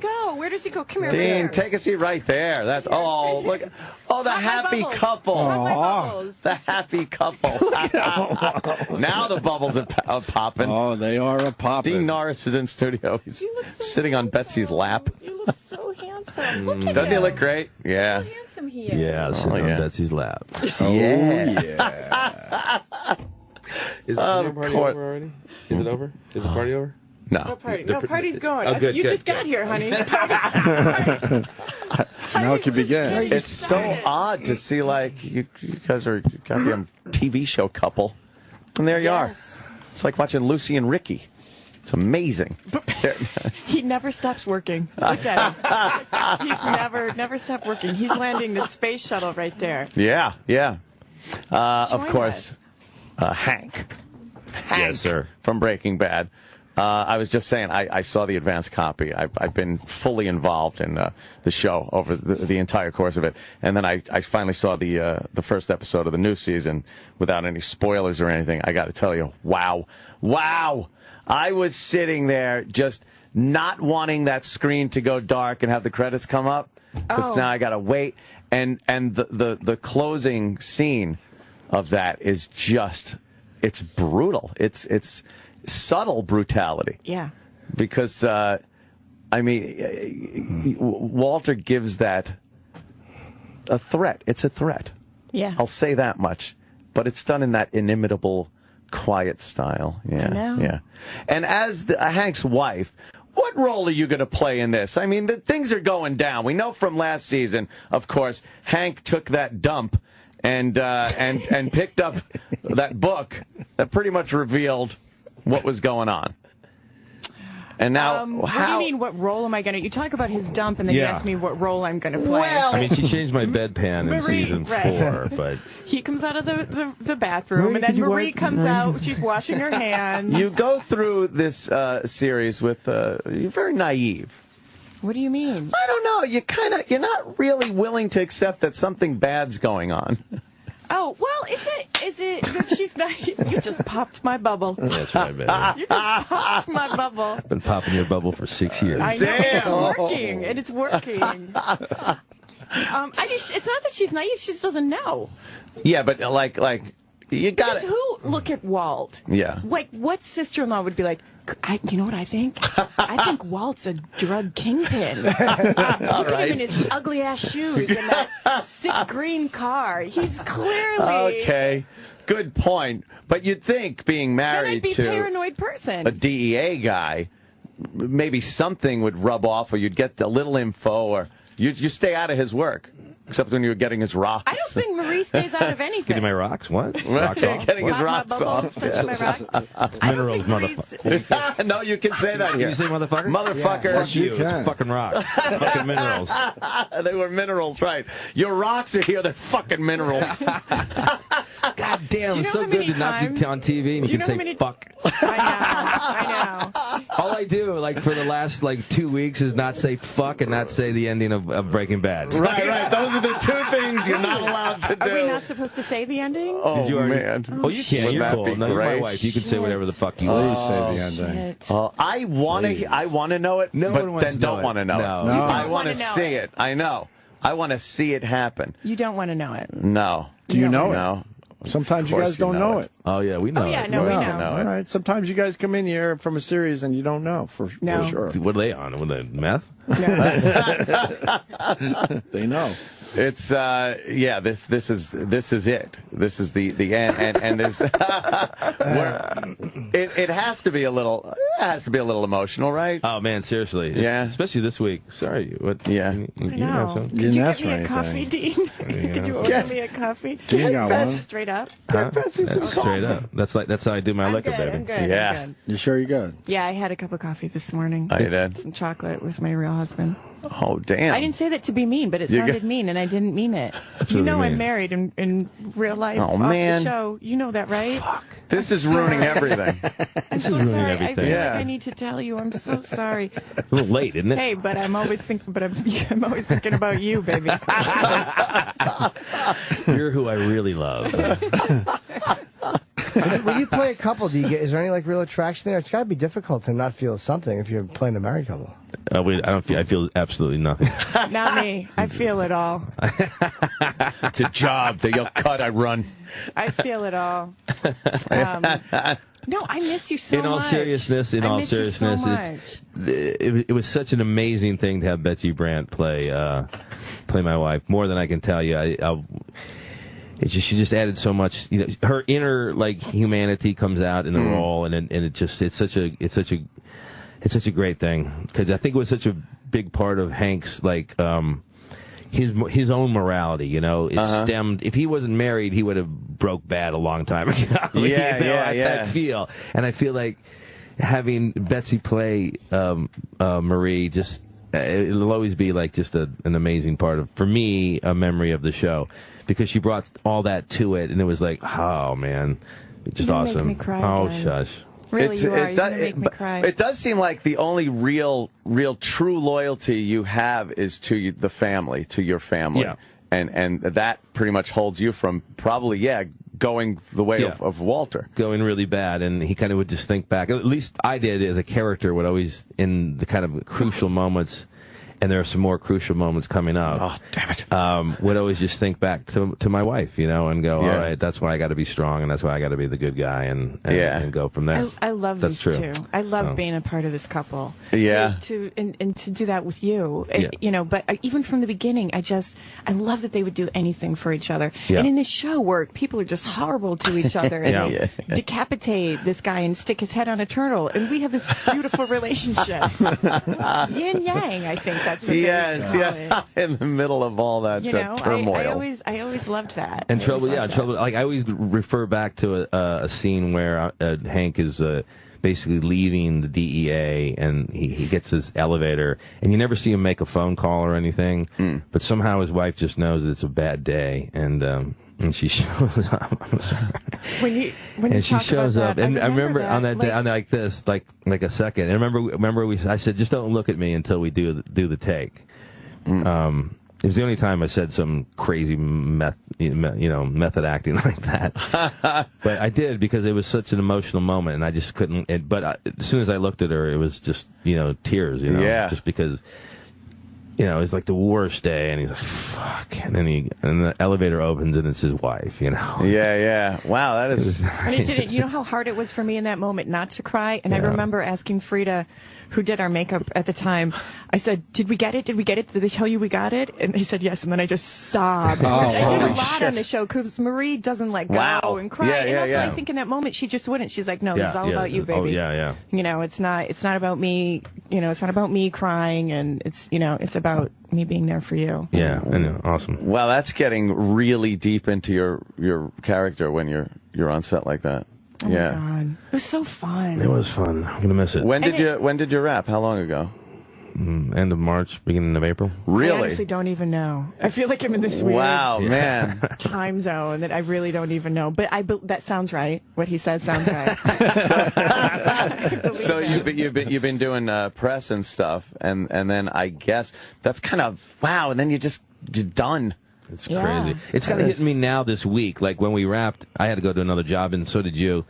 So it was less. I don't know. It was. Yeah, you were kind of emotional about it, but it wasn't. This week though, it's like this kind of final victory tour, and it's like, wait a minute, I'm not going to see these. I thought I was doing better with it than I am. Now that I'm like, wow, last premiere. Wait, what do you mean last?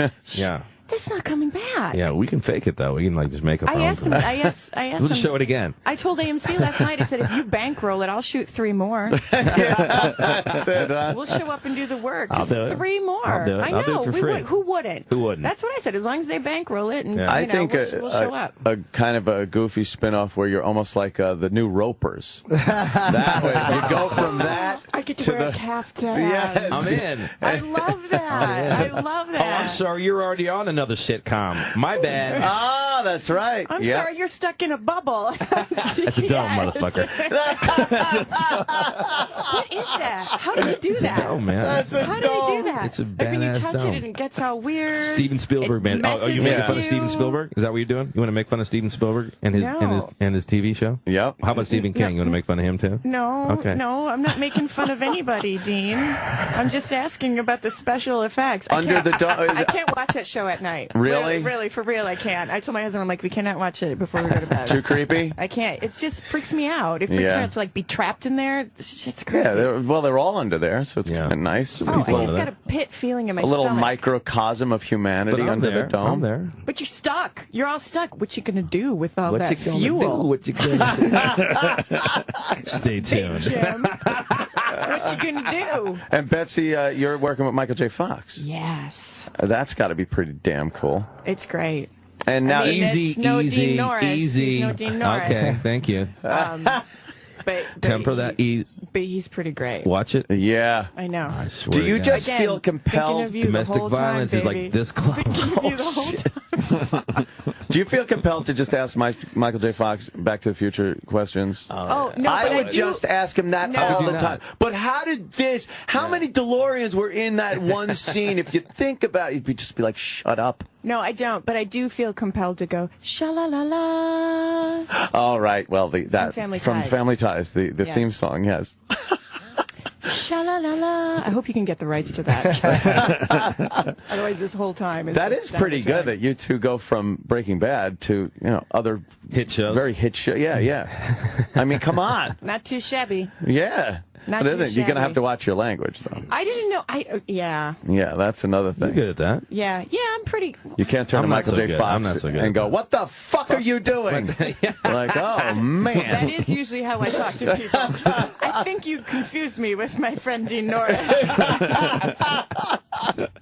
Are you normally more reserved or a little potty mouth? Oh no, I'm a potty mouth, but I try and keep it in check with my children. Yeah, huh? How old are your kids? 8 and 4.5. Aw, yeah, those are very formative years where they'll just pick up everything, right? There's that time where you're like, oh, my little boy, when he was a toddler, was like, oh, he's not talking listening. yet. He's not talking. And then, like, he spilled his sippy cup and he goes, God damn it!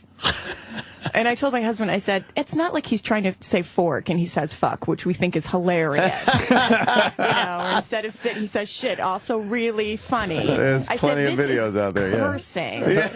And then I posted on my Facebook page, I go, my little boy said, God damn it today. And I said, he totally gets that fucking shit from my husband. Gets that fucking shit language from my husband. So a little bit of a potty mouth, yeah. A little bit, but I really try and keep it in check. It's just sometimes there's no better word. Fuck's a great word. Yeah. There's no better word. It is. People should get off their ass about it, too. Right. Like, fuck you, man. It's a fucking great word. We were talking about Breaking Bad and how it's so good to have these networks now that allow real gritty language like that. Because years ago, you had TV shows, detective shows or whatnot, and it just took that edge off of it. Dang it. Yeah. No one would darn it. talk like that. It takes away from the character. Absolutely. Because they would talk like that. Right. Yeah. And Hank character is great, and for the entire series, you're just like, come on. Although you love Walter, you don't want him getting caught, but you don't want Hank looking like a total idiot. But he doesn't. I mean, no, that's just how amazing is that? Great writing. You haven't caught him, and it's so. And you clearly you're smart. Your character is smart. Oh, thank you. Your character is so smart. But he doesn't. Fucking need that. Like I need that from you. Thanks. Oh, I thought it was really stupid. Thanks for like. Wow, they do sound married. Damn. I'm not going to tell you you're handsome anymore. Yes, you. No, I'm not. How about sexy? No, I'm not. Oh, come on. God, come I on. can't Come on. help it. Yes, you're sexy, Gene Norris. Oh, God damn it. You're so sexy. But seriously, how great is that writing? It is. That you can have this whole cat and mouse thing. It's true. It works for both of you. Right. I always thought that was really because he got me so close, and it made sense that he didn't quite get it. And he figures out Gus Fring, and he figures out some other things, you know. But I thought it was, and sometimes it's funny. There's one scene that's not a very popular scene, but where I'm almost kind of catching him, and Walt kind of squeals up next to me, and he kind of distracts me, and he does his little kind of Malcolm in the Middle thing. The Malcolm in the Middle He's guy. Like, hey, and I was like, wow, what the hell's this guy? You know? Yeah. But so there are times where it's funny that that Hank doesn't catch him, and other times it's serious. But I always thought it was good writing that they got got him out of it. So. I do like when he pops in with that Malcolm in the Middle character every so often. It's so goofy. It is. And then when you think of how ruthless he is, it makes it that much better. Yeah. One of my favorite scenes is when you're loading up the bags in the car, and he said, "What you got in here? $1 million in cash." Yeah, right. Yeah, right. So funny. Or when you notice the WW in the first time, and he just goes, "You got me," and it's like, no, it is him. Yeah. Come on. Did you really want to be killed off in the first season to do a comedy pilot? It wasn't the first season. It was. I'll explain that. They picked up the last season, and it was 16 instead of 13. So we go, okay, great. They're going to shoot all 16, and then we'll be free to do other stuff. And then the corporate. Can I say douchebags? Yeah, you should. What are they going to do? Fire you? Yeah, right. Fuck them. So these douchebags decide that they're going to split it into 2 8 things for their own financial purposes. They're giving a fuck about my financial reasons. So I got to sit there and wait a whole year because I can't do anything else because I'm contracted to do a measly 8 more episodes, right? So I'm like, I got a few kids to feed myself, and I said, how about wouldn't it be great if the cliffhanger of the first 8, since you're going to do it this way, Hank dies, that way it frees me up to do another show. And, of course, they said no because we need you for the last 8. And I'm glad they did. And they ultimately did free me up in time, and you too, to do another show. But originally that wouldn't have been the case. Then you'd be sitting on your ass for another year waiting for another pilot. You know? That's got to be frustrating. So I was like, I love the show, and I'm down with art and all that stuff. But, I act to live. I don't live to act. You know what I'm saying? I love that. You're such an opposite of some of the people we've had come through here. Paid the whole time? Oh, I'd do anything. I stood for 4 years in the desert just to do the last 8 episodes of Breaking Bad. I don't care. I'll starve. Pay me. I'll starve. I'm like, fuck it, man. I need another job, Pay me. Yeah. It's called Under the Dome, CBS, baby. Yeah, Under the Dome. Motherfucker. That's huge. That is huge. You were in fucking Total Recall. I wasn't. Yeah. No, not you. Before my time. You got a lot of nerve sharing your face around here, Hauser. Before my time. Look who's talking. That's the line. You got a lot of nerve showing your face around here, Hauser. Who are you in Terminator 2? Will you do your Arnold Schwarzenegger again? I think I believe it or not, I think it was probably the highest paid per line because I had like one line and I was on that movie for like 2 months. This is back in the day when they would take they didn't give a shit. Caracol was throwing money out, and we're like, oh wow, you're paying me to sit here for a month in a hotel? Great. And then I go and do one line, I forgot what the line was. I show up, I'm a SWAT team leader, and I show up and I point the gun at somebody and say something like, don't do it or something. How much did you get paid per word? Per word, I'm saying. If you add up 2 months of pay for one word. That ain't bad. Wow. That ain't bad. Yeah, no shit. Right. What else have you, what did you early on work on? Anything we'd know? I didn't dig in. Thank Not you, Jimmy. You could find it in I old know. video Thank stores, you for that. if you know what I'm saying. A Most lot of it was some old people video. call it adult films. I call them art. That's how I met Dean. And he said, let me get you on the show. The show I'm doing on cable. I did mostly, I did some movies, but it's smaller indie movies. I did one movie with Blythe Danner and Peter Fonda, which was really fun. Oh, wow. And then I did just a lot of drama on TV. Yeah. And it's like once you start doing drama, people see that, and then you just do more of it. But it was really fun to do. You so on that's some what I did. Lifetime movies? No. Where the husband, all of a sudden, he's the greatest guy in the world, and then, oh boy. No. And, You know and the what best friend always knows he was a scumbag. Right. No, I never did anything like that. But what I am disappointed I never did that show with David Caruso. NYPD? No. CSI Miami. CSI Miami. Yeah. Oh. I did NYPD Blue. Yes. The That first was before season my with time David also. Caruso. Yes. And I was ready to go. That was my first serious TV gig. And I had a contract to go for the second season. I'm like all excited, and over the summer I hear fucking Caruso decides that he's going to quit and do movies. Jade. Ooh, That was a worked good- out for him. That was a good one. That was the worst decision. That was worse than fucking McLean Stevenson leaving MASH. That's the number one. That's probably the worst decision in Hollywood. Yeah. It's one of them. It's right up there. Because I was his best friend. So my 6 episodes I was going to do the next year was your character all of a sudden was becomes gone. irrelevant. Yeah. Yeah. Wow, that was a early. I was drag. early on when that mattered, and that would have. Yeah, you're probably like, well, that's it. Yeah. I'll never act again. Yeah. I'm never going to get another gig. My No, car. half the time I've been in LA, I've been on Breaking Bad. Wow. Isn't that crazy? Yeah. That's crazy. That's most of it. So really been in New Mexico. Yeah, I know. Betsy has to go. Yeah, that's. Oh, Betsy It sounds has like to I go. have to pee. You when have to say go. that. Aw. I have to go. Am Why I does my she have to bubble? go? Is it my bubbles? She's still got bubbles to pop. You're very, you're a busy girl. You're has to go. promoting. What's Where the do you get name the of the Michael J. Fox show that? Michael J. Fox show. It's called Michael J. Fox Show. Yeah. All right. We just went out there and we're like, hey, let's call it the Michael J. Fox show. This woman right here is the new Lucille Ball. I've been telling her that for the last 5 years. Yeah. You always did say that, and I did, love and then that about you. After Michael J. Fox, it's going to be like the Betsy Brandt I show. do tell Mike, I say, for the Michael J. Fox show, I really thought it would be a lot more about me. Yeah, it should be. And it will be. I want more dancing on the show because there's really no dancing on You the do that show. you do that chocolate thing where you, Yeah. when the chocolate's going by, the Lucille. Yes, Yes. Lucy's shoving the chocolate in her face. I step on the grapes. Yeah, that'd be I great. sound like, Stepping on the Bring a grapes. vat of grapes in, and I'm going to stop. And then on you it. get all starstruck by celebrities. Right. Yeah. You try to break into their That's good. houses That's in good. Hollywood. I do get started. I met Linda Lavin in the kitchen of the Beverly Hilton this weekend. There's a new girl in town. I thought she had passed. Oh. She's doing a Are Broadway you show. fucking kidding me? Linda Oh, Lavin? hold on. No, I'm thinking of the other one from the one with Schneider. So you're thinking was of on the show. Are you thinking of Three's Company? Bonnie Franklin? Bonnie Franklin. Bonnie Franklin. Banana, person. Bonnie Franklin. I know. No, because I was always into the Linda Lavin, the Alice theme song that she sang. It's like, not only does she star in the show, she's singing the I didn't theme know song. She sang this theme song. Yes, she did. It's so bad. Cool. She's like all like jazz club. There's a new girl in town and she's looking good. And I'm like, what the fuck? I'll see that show. You think the guy Come on, hit me again. Hit a me like- fresh second face in the neighborhood?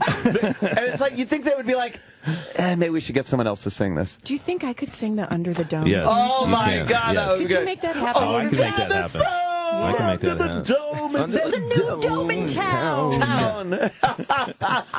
Who indexes the dome so you could see? Is that a... Wow. Bomb-a-rooney. I actually thought that was a serious question. Yeah. I did too. No. For a moment, I did. I did too. But that's funny. Thank you. Wait, is there a They're scene panicking. where birds fly into the I like dome? that they have like TVs everywhere, so I I can know, totally now I watch have to TV go. while I'm talking. It's fucking great. She's really got to go. That's a funny comment. yeah, They're dragging her out of here. That's Betsy really has funny, to go. but MasterCard is up by 12 fucking dollars. We check so. our and there's stocks. that guy who Yeah, always... S&P above Betsy 1700. Brandt. Betsy Brandt will be looking for you in Breaking Bad and the Michael J. Fox show. You're going to hate your next interview that you go to. You're going to hate it. Yeah, it's not going to be as good as what they just did there. Yeah, bring the. All right. We got to take a quick break for. You guys take breaks? Oh, real man. fast. Can you stick around? Is there? Why do this shit now? He's good to stick around. No, yeah, I wasn't even supposed to start till. Yeah. All right, cool. Well, we'll be right what back. else? We'll be right back. All right. The Opie and Anthony Show. Opie and Anthony. Oh, man. Yeah, we're back, of course. Don't worry about it. Let's see. Dean Norris, of course.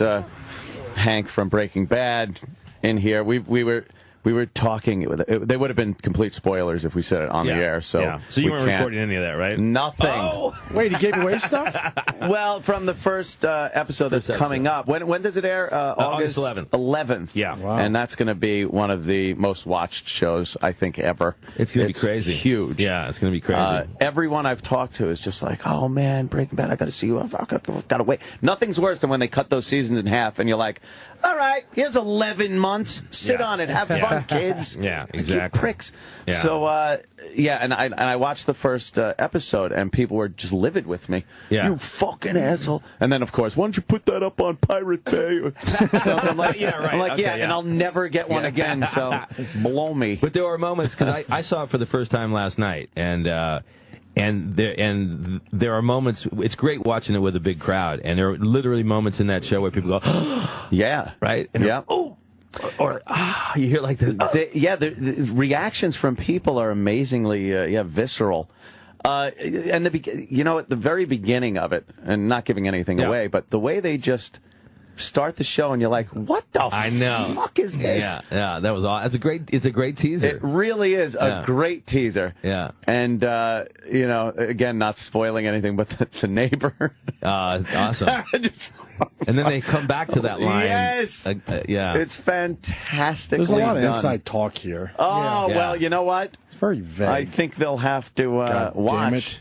Then they'll re-listen to this interview and get what we're talking about.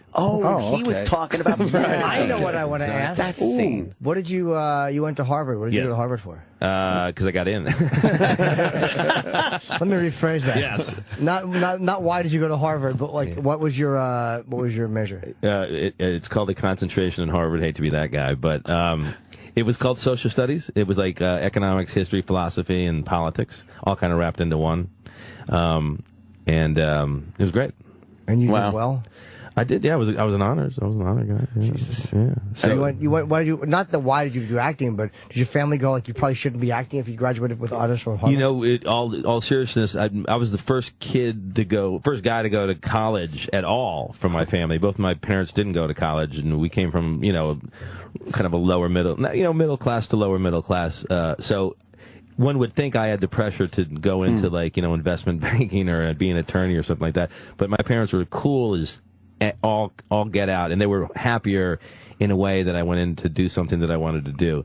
So I had complete support of my parents. Yeah. Oh, wow. Great. Yeah. Were you acting in college, or did you start? Yeah, I did a lot of acting in college. It was all extracurricular because they didn't have really any, there wasn't like an acting program or anything like that at Harvard. But I got to work with some really interesting people, like Amy Brenneman was in my year. The directors, like R.J. Cutler and Bill Rausch, who work today in the business, very successful.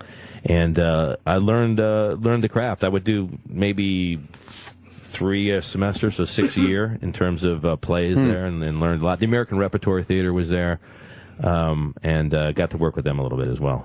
What got you into acting at all? Like, what? I'm a failed musician. I would like to have been a rock band. Really? But, yeah. Okay. But it didn't quite work out. So I was like, I'm in that boat. Yeah, that's how I ended up here. We're the guys buying guitars at Guitar Center now. We're like hey man, can I buy a new Strat because I can afford it now? I can afford to buy this shit, but it sounds really good in my garage. That's hilarious, man. I got a band together actually maybe about 10 years ago with exactly that, like some neighbors, Yeah. And we're like, hey, let's do a band, man. So we get out of the house on Saturday night. It's still fun, That's awesome, man. Fuck around. My brother, he plays out all the time and shit, and if he's ever like, I'm doing a gig over here, why don't you come on by and sing some stuff? Yeah, that's awesome. It's always been a lot of fun to do, but when you realize the odds of making it are forget about it. You're right. So you obviously like performing. Yeah, and I mean, my dad was had a band all his life, and that's how we made half his money. But local kind of band, weddings and bars and things like that. And so I would play in the band with him sometimes. And so it was always and he came from a dad who he didn't know very well, but was also a musician. Wow. So it was like rock and roll, kind of musicians. and then so it was in a way it was kind of cool that I made it at least in the entertainment industry, even though it wasn't music, because it was a long tradition of people who kind of wish they didn't want a real job. Yes, pretty much it. I understand that completely, man. Exactly. Did not want to grow up. Exactly. Where did you grow up? South Bend, Indiana. South Bend. South wow. Bend, Okay. yeah. So what was there to do around there as a kid? Drink beer. Drink. Yeah. Blue collar kind of. Exactly. Very blue collar. Yeah. And it was great. It was a great place to grow up. I love South Bend. I go back there for Notre Dame games at least once a year. Oh, cool. Yeah, and I still have a sister who's there. So did you have some like real shitty kind of regular jobs growing up at all? Or? Well, it was like I washed dishes at 14. Yeah. Oh man, I was at the El Adobe restaurant in San Juan Capistrano, California, washing dishes at like 13. Yeah, I washed dishes hot back there, and and I worked at. And then when I got to be an adult, I started doing waiting jobs when I was in college. Yeah, as a waiter in the summer. Oh, a waiter / actor. That's something you never hear that. Yeah. Oh yeah, there's a lot of them. Oh, literal Jimmy. It was a great actually when I got my first gig in LA. It was relatively soon within 5 months, and I was waiting tables. And my agent calls and says, "Hey, you got Lethal Weapon 2?" I'm like, "Oh, what does that mean? What the fuck that means? Well, here's what it means. It means X amount of times per week." Here's what it means. I was like, "What?" It was like basically 5 times per week what I was making. I said, "Are you sure?" I said, "He said, yeah, I guaranteed." So I took my little waitress thing off, waiter thing off. Said, "Hey, this hamburger goes to this table. That guy gets the steak. See you later." I'm out of here. Yep. Who were you in Lethal Weapon 2? That was a great one. I was the guy that most people remember it because I'm the guy we're playing poker and I go turn on the stereo and we get blown up. Oh yeah. But if you look back, we're in the whole front. We're on the whole beginning of it. We're chasing people with Mel Gibson and all that kind of stuff. Yeah. Again, this was the day when like that movie last 18 weeks. I remember this because it was like a really important number. Sure. 18 weeks I worked on that show, and I still get paid today because everyone watches Lethal. They show it again and again. Then you still get like some checks for that. Oh man, seriously, it's amazing. Yeah. God damn, that must have been pretty good though. Like finally getting a job, being able to walk away from waiting tables. Yeah, especially because the job that paid you enough that you didn't have to, and then the residuals start coming in. And then I did Hard to Kill right after that with, and then I did Total Recall. So I was like, oh, okay, this is just all right. Acting's easy. I'm in. I'm in. I'm in the door. What's everyone complaining about, man? I did one episode of Lost, like almost a cameo. I did like 2 scenes in it. Yeah. Oh, who did you play in Lost? I don't even fucking remember. Yeah. Some guy who'd lost his son or something, and some guy on Lost was able to try to, I don't know, I was going to see if he can connect me with him in the afterworld or some shit like that. I don't know. One of those Lost fucking storylines. Yeah, I just did it because it was like a classic show. I think I was already on Breaking Bad, and I was like, I just wanted to be on it because it's a classic show. Yeah.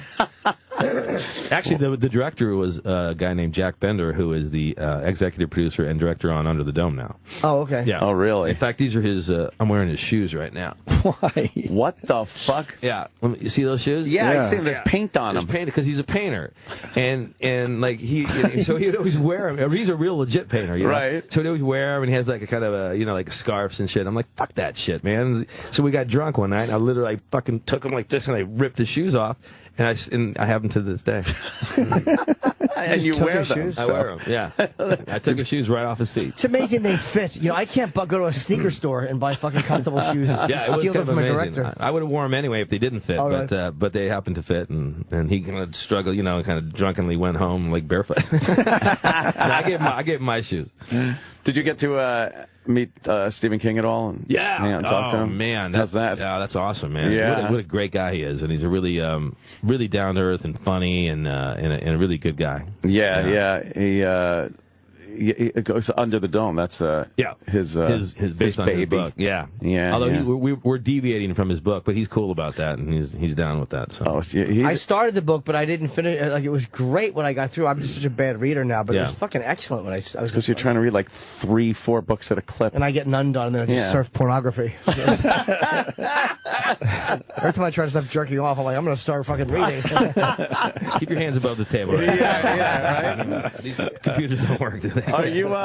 Do you pay attention to any critics on Twitter or Facebook or anywhere else online? I used to, like when Breaking Bad first started, because how am I doing? Yeah, how am I doing? And it just got so much. Just you can't, if you start, I think in immortal words of either Beyonce or Rihanna, somebody never scroll down. There you go. Never scroll down, because there's always something waiting for you. There's always some dickhead who's sitting there jerking off in his fucking basement. Fucking Norris sucks. Fuck you, you fuck. In fact, I'm saying that right now to anybody who says shit to me on fucking fuck great. you. Fuck you. The scroll down's classic. You're so right. Because you get a few, you're like, I think I'm going to scroll a little more. And you always scroll too far. Always. I'm the best actor in the world. Right. Fuck you.